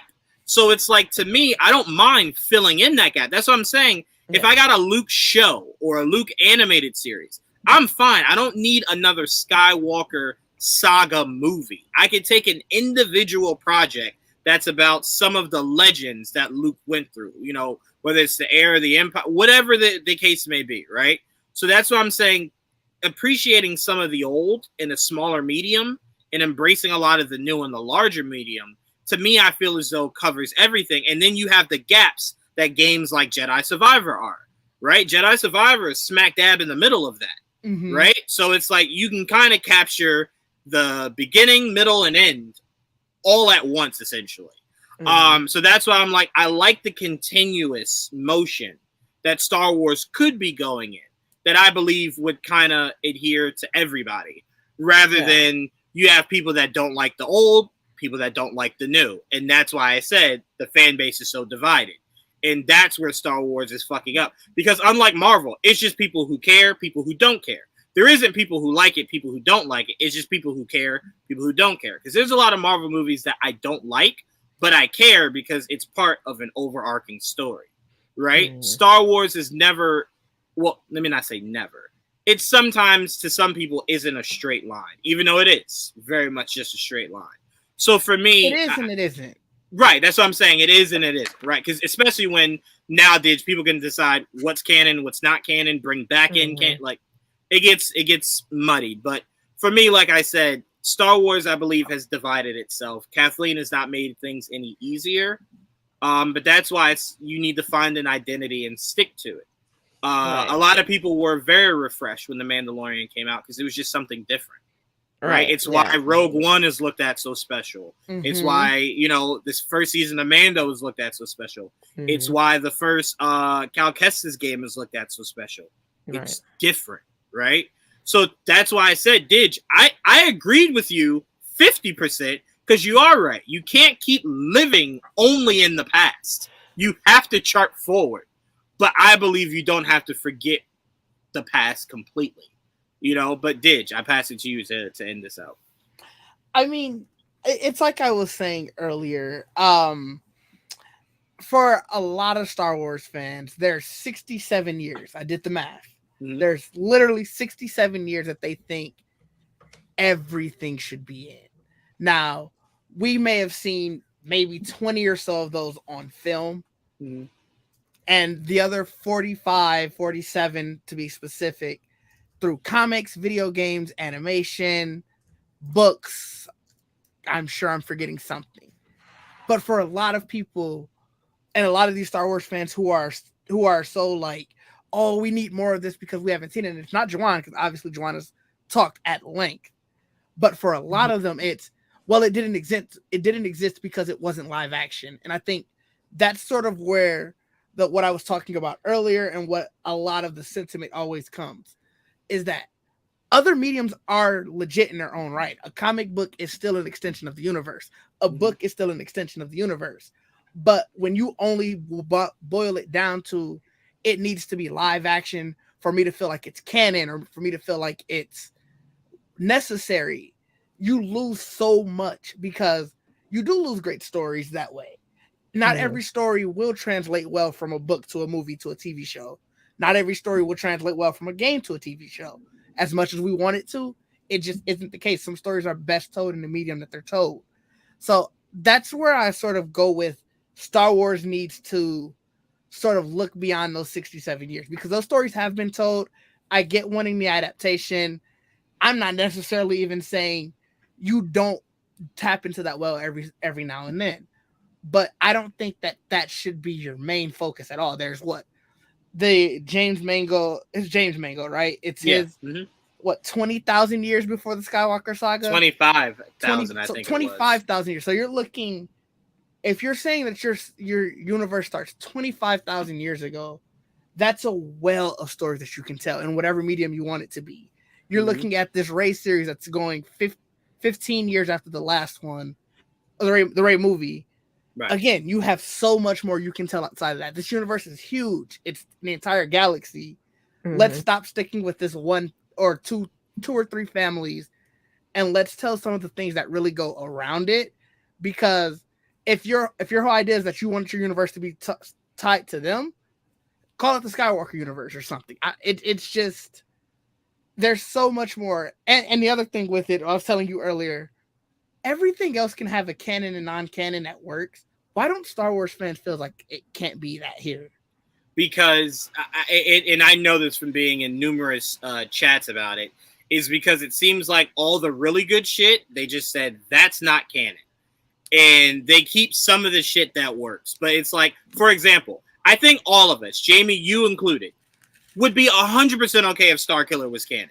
You'd have to change a few things, right? Mm-hmm. But I think we would all be okay if he was canon.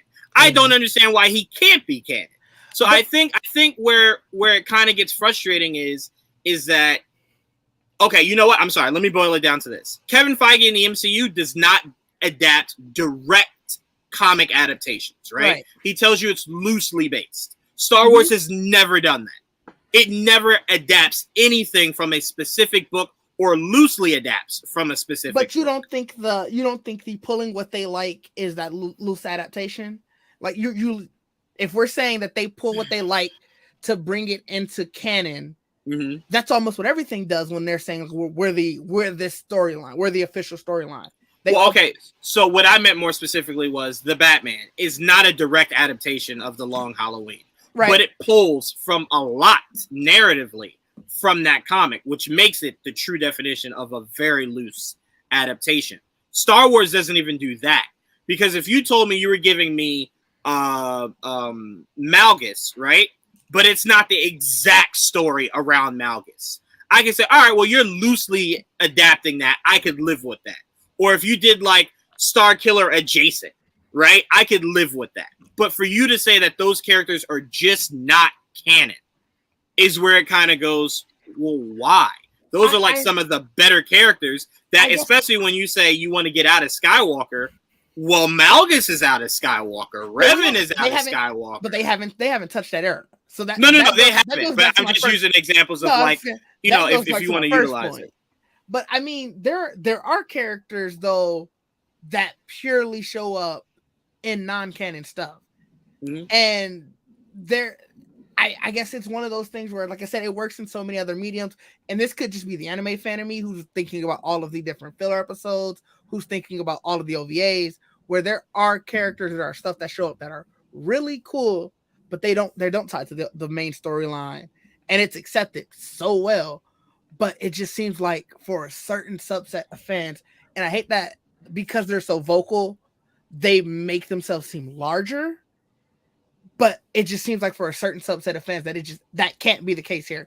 It has to be one definitive storyline, or it's just all shit. And it's like, there's just more stories. I don't agree with that either, but I think where you kind of have muddied, not you, but where Star Wars has kind of muddied the waters is when you made Ahsoka canon to a story she was not in, it made it very much like, well, now the door is open. Why can't you do that for everybody? And as you see, Filoni very much decides what he wants to pull in. But that's what everybody does. And take out. That's sort of... No, I mean, when you're adapting from a book, right, or an animation into live action, people will now start to get the idea. And now with the rumors that Cal Kestis might get his own show, it's the idea of, well, now you're getting extremely selective.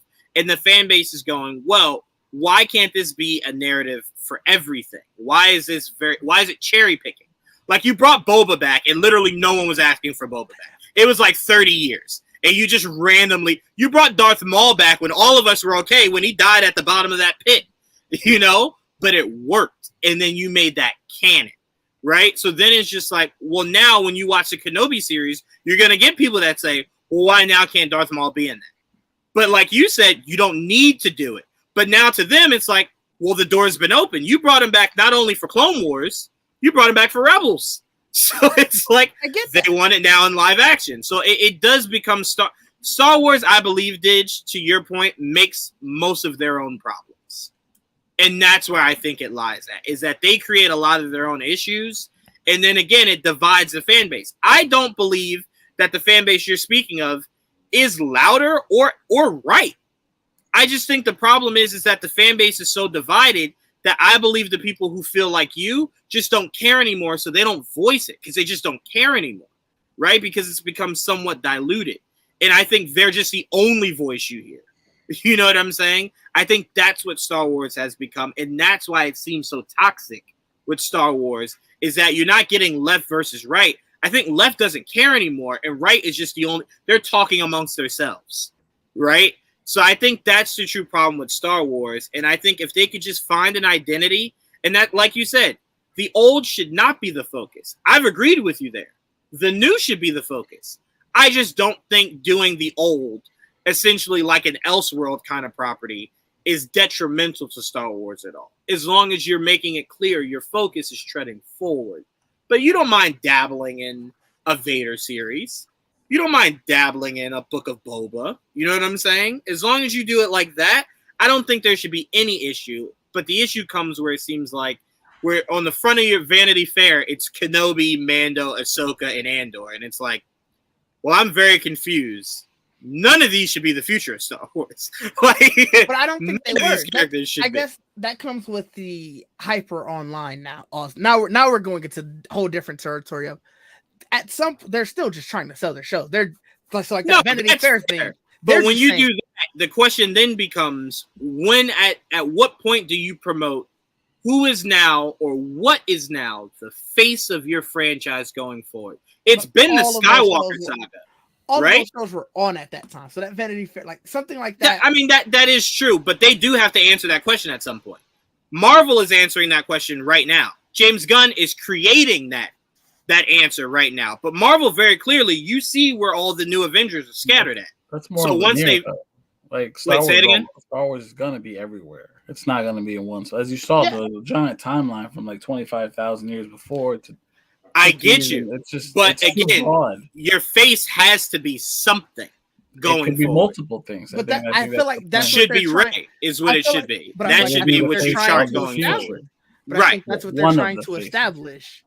And it seems like there seems like before we've seen anything of it, there's already pushback. Well, And I people think- just hated those movies, so that was gonna naturally happen. That's just what it is. People just naturally hated those movies. But I would like it if Rey was your future of Star Wars, where that was the one thing that I can depend on this franchise going forward, right? Everything else complements that. But this, because they're the history of Star Wars. But what George was canvassing was, this is the face. Skywalkers are the face of Star Wars. Right. I'm saying, like you're saying, it's time for a new face. And that face can't be multifaceted. There has to be one individual entity that is now the face of Star Wars that charts it going forward. That's what I'm trying to say. And I think it should be Rey. Yeah. You said what, Joel? I don't think it'll be one. That's why. And then I think that's where divisiveness comes. Can There's create just itself. too many. There's too many properties taking place in their own timeline. They can't. Mhm. But it's all part of one linear line, though. That's what Yeah, I'm trying to say. But So they're the past can't that sell comes Rey to the future. in Dawn of Jedi is what I'm saying. Like you need a face there, and you need a face in present, and you need a face in the future. You get what I'm saying? No, I get you, but it all leads to where Rey's at. That's what I'm trying to say. It's all one straight line that goes to where she's We at. also have to stop thinking of her time as the future. That has to be the present. Yeah, technically it is. But Oh, well, no, I mean the future because we're not there yet. So it's like weird to once say we past, get there. past, and past. And That's fair. Right. That's Yeah. fair. Because it would be technically present future Right. because she's 15 years down the line. Right. But yeah, to me, I get what you're saying, Joel, but it all leads to one spot, which is the present. And that's why I'm saying gigs. make God that. damn it. Make that. What? For Jedi Survivor? Yes. Oh I love yeah, it. yeah, it's a Yeah. lot. It's a Yeah. lot. It's great. It's great for the game, but I think I gotta delete some space. I just bought a hard drive. Yeah, I'm telling y'all this right now. There might be no more Fortnites or Overwatch games while I'm playing Jedi Survivor. I just gonna let y'all know that right now. No, we gotta get in. We gotta at least get in because we gotta be able to stream them. So we have to get in. True. Don't you got both now? You Y'all install can it stream on without one. me. It's okay. Install Y'all it can on stream one. without me. Flash. Y'all can go ahead and stream those without me. But no. All right. To end our night, Jamie, we got some gaming news with Jamie. Let me take it off of Star Wars fatigue because that's not you. What's some of the gaming news that's been going on around the internet or the interwebs, as old people say? Joel. Well, I mean, speaking of Star Wars, Jedi Survivor is coming out this week. It's looking really good from what I've seen from previews and different like gameplay like samplings. So I'm excited to play that at some point. Right now, I'm prioritizing Breath of the Wild. You already know, so it'll happen when it happens. But I'm very excited for that game, and I'm looking forward to hear what you guys have to say. Did drop something in our group chat though that I was not aware of, and looking at a comicbook.com article, apparently like Rockstar is in the habit of when a 10-year anniversary for a game happens, for example like Red Dead, like soon after that anniversary or maybe on the same day, like they tease the sequel and then they announce the sequel like pretty shortly after that. So a lot of people are thinking that the same thing is going to be happening with GTA 6. Where the anniversary for GTA 5 is in September on the 17th, I believe. So they're thinking that somewhere around the 17th, we might get a little teaser about GTA 6 and then a trailer for GTA 6. So, I mean, the more I've been hearing like more and more things about like GTA possibly making an appearance this year. So it's seeming like it could be likely to happen this year, which is great in my opinion, because like I don't even want to look at or touch GTA 5 anymore. I'm ready to move on. So that is good news to me. It also lines up because there's I was reading in the other part of the rumor is I guess Rockstar typically unveils these at investor calls first. Right. And there's an investor call slated for that day. Well, there you go. That's why it's always good for if you have an actual company to try to be part of these investor meetings to get the head start. I always listen to the Disney investor meetings. Yeah. I haven't missed a year in a while now. I will be tuning into this one. I already put it on my calendar. So 100%. I look, Jamie, I'm with you. Even though they keep testing me, they keep dropping the price. GTA 5, it's like dirt cheap now. Yeah, they keep saying, Juwan, I'm only a couple nickels, and it's like I'm not doing it because I feel like the more money that goes into you is each day that they go, well, not today. 800,000 people just bought this game again. Well, it doesn't help they have online. Like online is like the live service aspect. Right. I'm telling you, each time you guys log in, they go, all right, well, not tomorrow. They still loving this shit. they turn the calendar to the next day. Just look. Right. Yeah, they go days without people playing online. All right, guys, rip it down. All right, start over tomorrow. It's like, guys, stop playing it so that they can give us a new one. Goodness gracious. I hope it's true. I really do. Look, I'm going to be honest with you. I'm at the point now in life where I'm not greedy. I'm okay if they just tell me what city it takes place in.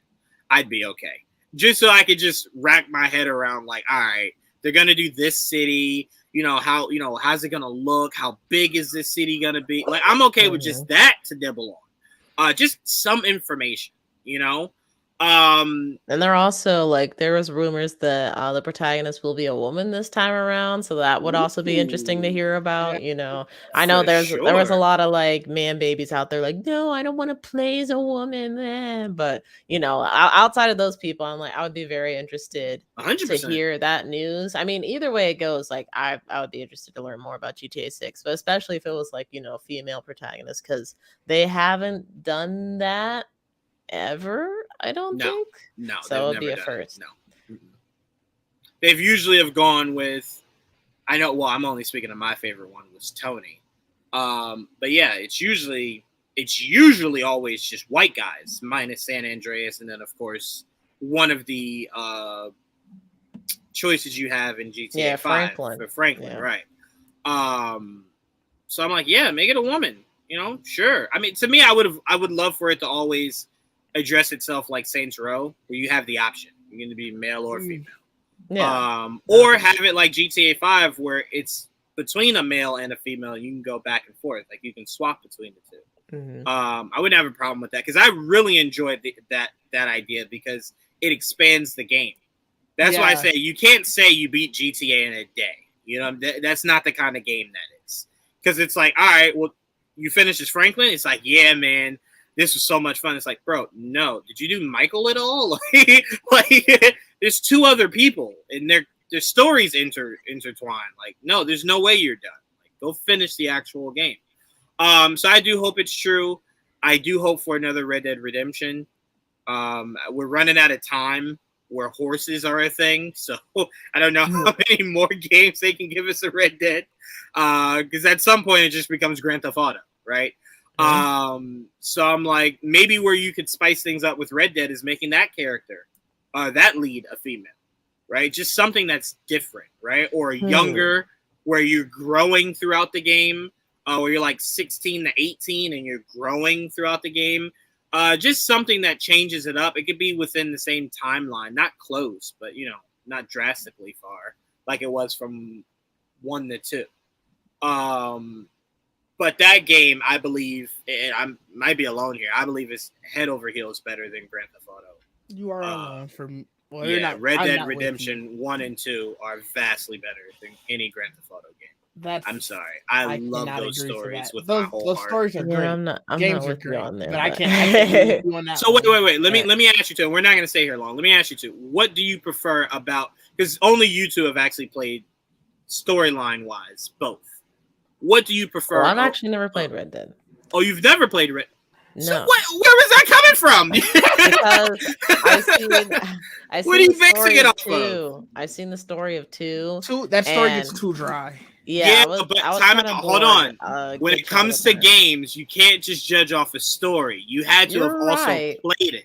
I did play it. I'm talking to Jamie. No, I'm talking to Jamie. You're right. I can't fully say with certainty, but I do believe the experience that I had, like, watching and, like, seeing these things is, like, kinda comparable to, like, what I know from Rockstar and GTA, so that's why I'm like, "You know what?" Same thing as, like, you watch a trailer or something, you're like, "Hey, this isn't for me." I watched that, and I was like, might not be for me." And that's okay. Wow. I guess. It's Um, literally just Western GTA. See, the other thing Like, about it, there which, are like not many things drastically different in that game. the other thing about it, which I didn't really think about, like, oh, this is why I feel like X about like this aspect of Red Dead is I actually watched a video essay like not too long ago where they were talking about like the different gameplay aspects of Red Dead and how they made things like a lot more like realistic, not hyper realistic, but just realistic to real life. Like, if you kill a deer, you have to pick it up. You have to I love take Hmm. it that. over to your They horse, also and then you they have to take And it it back to your spoils. house and yes, you one of skin the it and other all that, and you things shave in the game. right, one of the other things that's hyper realistic in that I game is love you that. can shoot a face off.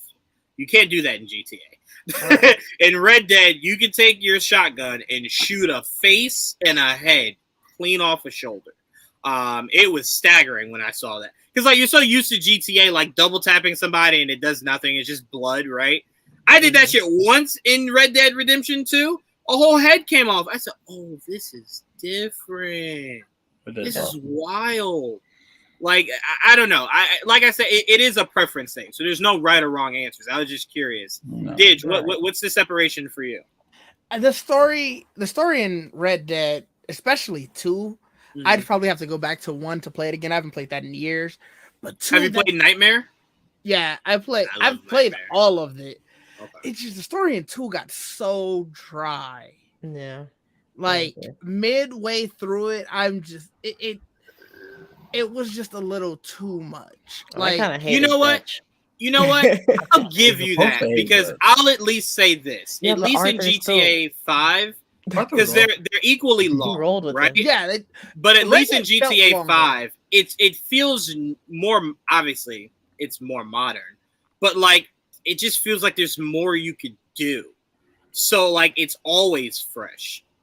Red Dead, it's like there's not much to do. It's in a time where ain't much shit to do. You either robbing a motherfucker or you're farming. Really, it's what it comes down to.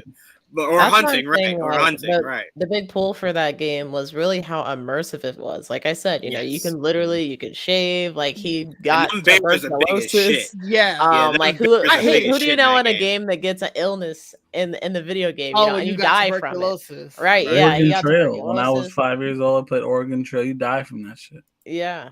So like the pull for that game is being like uber immersive. And just for me, for that specific West time is period, serious. I'm like, I don't know if I want to be that immersed in this aspect. Even playing as a white man, let alone playing as a black person in that time. Like, I don't want to know. I don't know if I want to be that immersed. Like it was rough. It was rough. And there are some advantages about being a black man. Come on, and white people. Anyway, yeah. So I get it. It just comes down to preference. Oh my God. It just comes Oh down to my preference. I get it. I totally get it. I definitely understand. I've been trying to get. It's so funny because Jamie, you feel that way about GTA and you won't play Red Dead. Joel is the polar opposite. He feels that strongly about Red Dead, but won't play GTA. I'm trying to explain to you both. They are the same game. Just play it. Like, I just probably play it. will at some point, but I feel like problem is, just I that don't kind care. of game, That's my the issue. G. I've never cared about GTA. Like I said, I've played the old ones. It doesn't I care about don't- you. How about No, that? I've never cared about GTA. I just because most of the time I never really played the stories aside from like I played the original Liberty City one. I played Vice City. Yeah, I that played one San was Andreas. sick. But like I never really got immersed in the story, so I don't really know the stories that well. Because every time I played it, it was literally just a free roam and shoot random fuckers and drive. I don't care So, for that because I need I keep telling you, you could do the same thing in Red Dead. You just chose I not know. to. I You chose could play because I GTA actually the same way. because I played it from myself. I bought the game. I played the That's game. what I'm saying. If you So, played GTA from 5, the you beginning. could play it the same way you played Red Dead. You probably. I'm not saying you can't. I'm just taking it as a person that has watched kids just randomly want to shoot people. I I understand. just think it has rotted a lot of brains, and I blame a lot of people because of that stupid game. So Yeah. I have maybe a grudge You against it got, because you of that. got grandpa as fuck. Yeah, that is true. You did get pretty I'm- grandpa These there. kids, I'm just saying, I've literally seen it. Like, They're just in video kids games. that just want to just shoot random people. I'm like, you are. Look, you wouldn't Sure. have liked when the first Red Dead came out, because when the first Red Dead came out, I only knew people that played online. They didn't even play the main story. They only played online. That now for 2. Right. So I'm like, for me, like I said, I really do think you would enjoy it because, like I said, there's never a moment where you could just do nothing because there's 3 characters to play as. So you're It's either not doing about something doing as nothing. Steve, Franklin, or Michael. You know what I'm saying? I was never about doing Trevor. that. I never thought about being Trevor, bold. sorry. Thank you, Trevor. I'm sorry. It was It just like, sounded wrong when I said it. Thank you. it was I just didn't how even much hear you do I not want say it. Trevor. Trevor. Would you say, Joel? I just don't know how much I cared about being those characters. I just never. I That's really fair. think you'd enjoy it. That's my I really problem. do. Like I watch GTA and I'm like, like just to shoot it like being a white cowboy. Mhm. I don't want to be a white drug dealer. I don't. I have no interest in being that. Well, you know? hold on, time out. There's no drug dealing in this game. Uh, Is that what we calling it?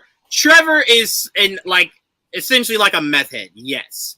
But Michael and Franklin are I just apologize. thieves. They're just thieves. That's really. But there's no you don't drive to a drug deal. That's what I'm trying to say.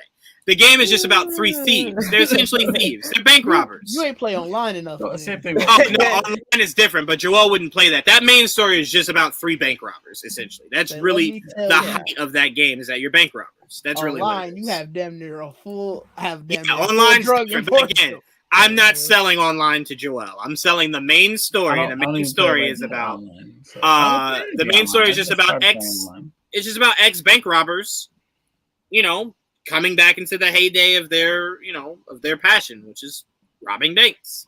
That's really it. The game is about the big score. That's it. That's why if I get my throw in Fortnite for doing without the story. That's what infuriates me even more is how much you enjoy Fortnite, which is essentially just running around shooting people, doing shit. but you won't play GTA. That does infuriate me every time. I do it now just to fuck.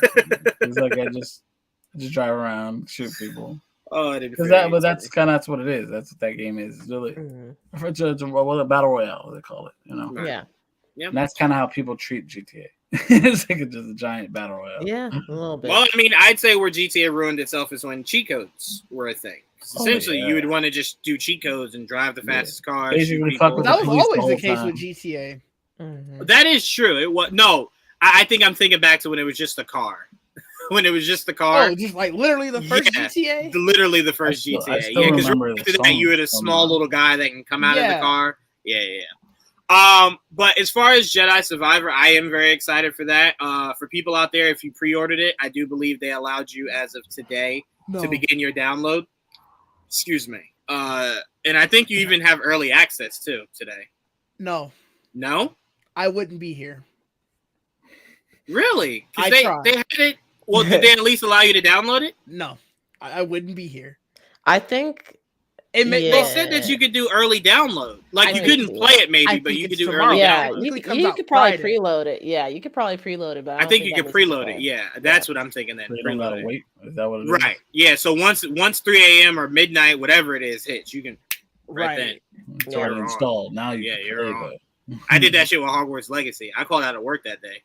Fucking, I couldn't stop. Sorry, I'm like, I cannot stop. I won't be making it unless I can play while I work. Can I do that? No. All right, yeah, I'm not gonna. But yeah, I cannot wait for Jedi Survivor, mainly because I can't wait to see how they expand the lore, how they expand the canon, how many more familiar faces pop up, how many new faces become canon that we might see somewhere else down the line.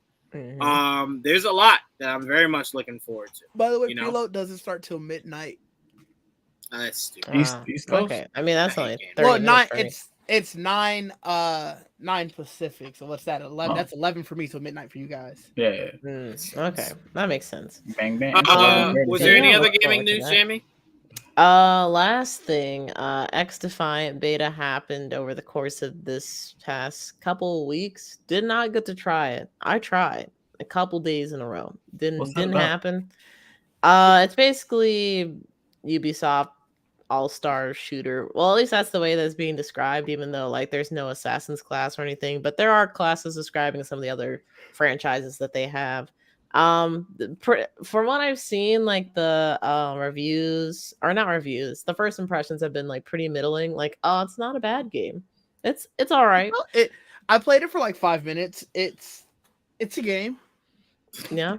Which Very I'm like, nice. you know, with that raving review, I don't know if I really care to put more effort into trying to get into the beta. So so I'm Oh, like, it's free to play. Oh, I yeah, see. it is gonna be free Yeah. to play anyway. So that's the other thing. I'm like, I'll try it when it comes out. Or if they do another beta, I'll sign up for that, see if it actually works for me this time. But yeah, there was X Defiant. The Street Fighter 6 demo also dropped. I It's played going to that. be live for people playing on Xbox Series X and S and Steam tomorrow at 3 p.m. Eastern, I think it is. Or either that or it's going to be like the middle, like maybe at midnight. I don't know. It's going to be out tomorrow. You'll probably be able to play it tomorrow at noon. For those on like PS5 and PS4, you guys can already play it.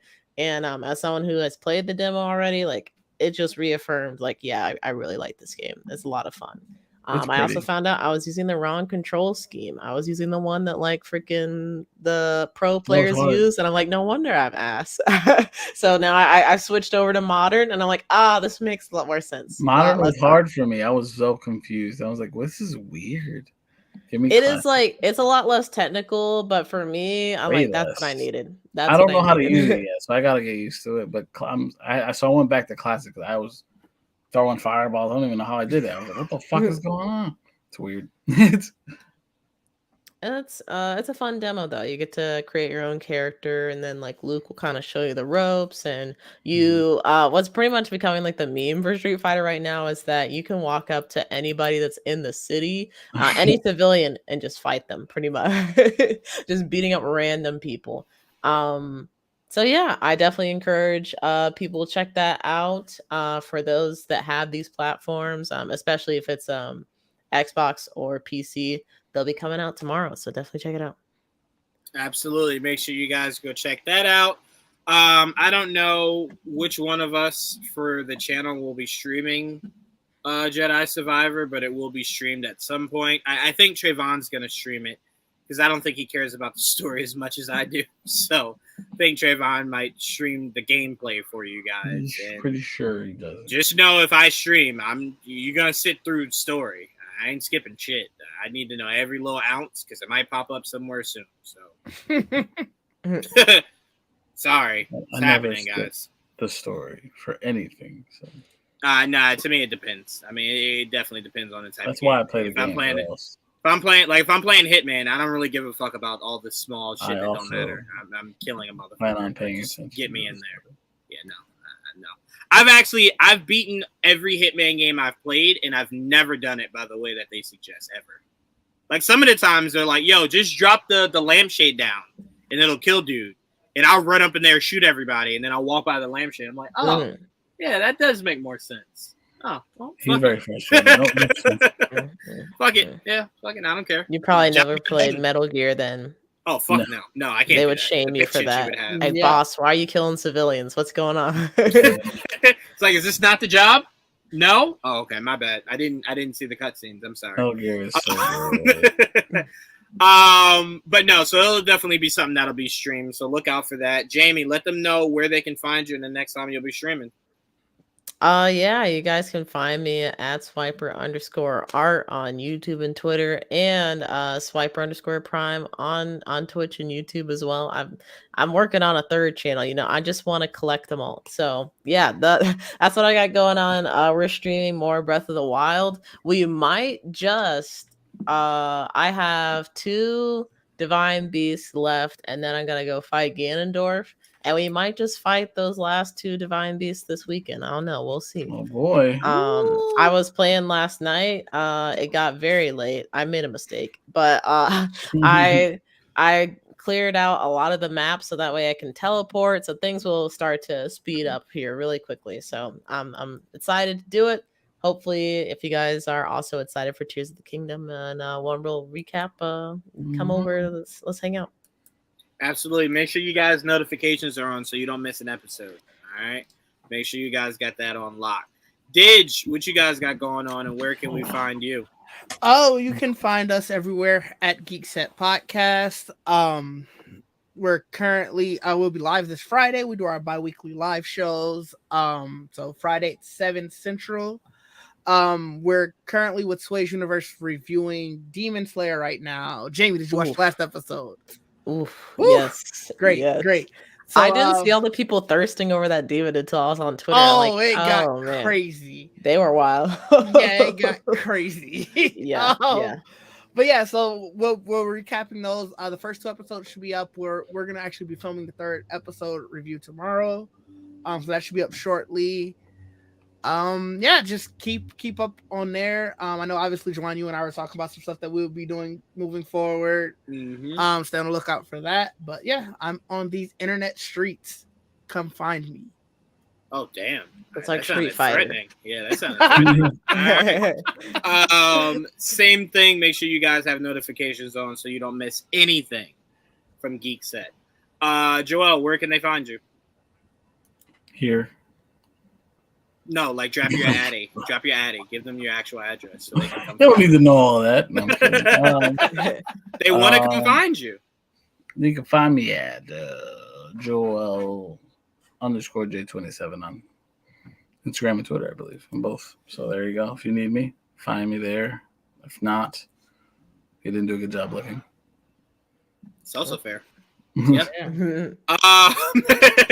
And as always, guys, mind your fucking business. You can't find me. Anyway, thank you guys so much for tuning into another episode of Much to Do About Nothing. We appreciate you guys as always. Listener Jim in the comments section. Shout out to AJ.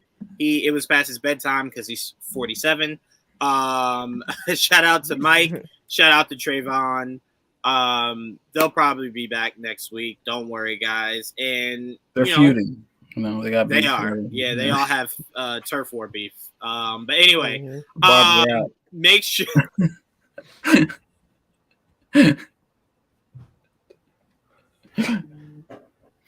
make sure your notifications on for both our YouTube and our Twitch.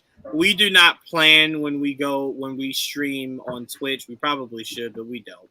It's just fun that way. In the works. It's in the works. Right. I won't lie to you guys. No, it's not. I'm way too inconsistent to ever promise you that. But just keep an eye out. Have your notifications on so you know when we stream, so you guys can see us play. We played today. I think we played yesterday. So just keep an eye out, guys, so you don't miss it. It's a lot of fun. It's pure chaos at it too. So thank Joel, thank Jamie, thank Didge. Didge, why couldn't you have a J name? Juwan, Jamie, Joel. Like, why ruin it? Why? We'll just call him J Didge going forward. Let's call him Didge. Didge. Actually, that sounds bad. Never mind. Not. No. We gotta come up with a different J name for you. No. Yo, y'all Juwan, Jamie, Joel, and Didge. We appreciate y'all. Until next time.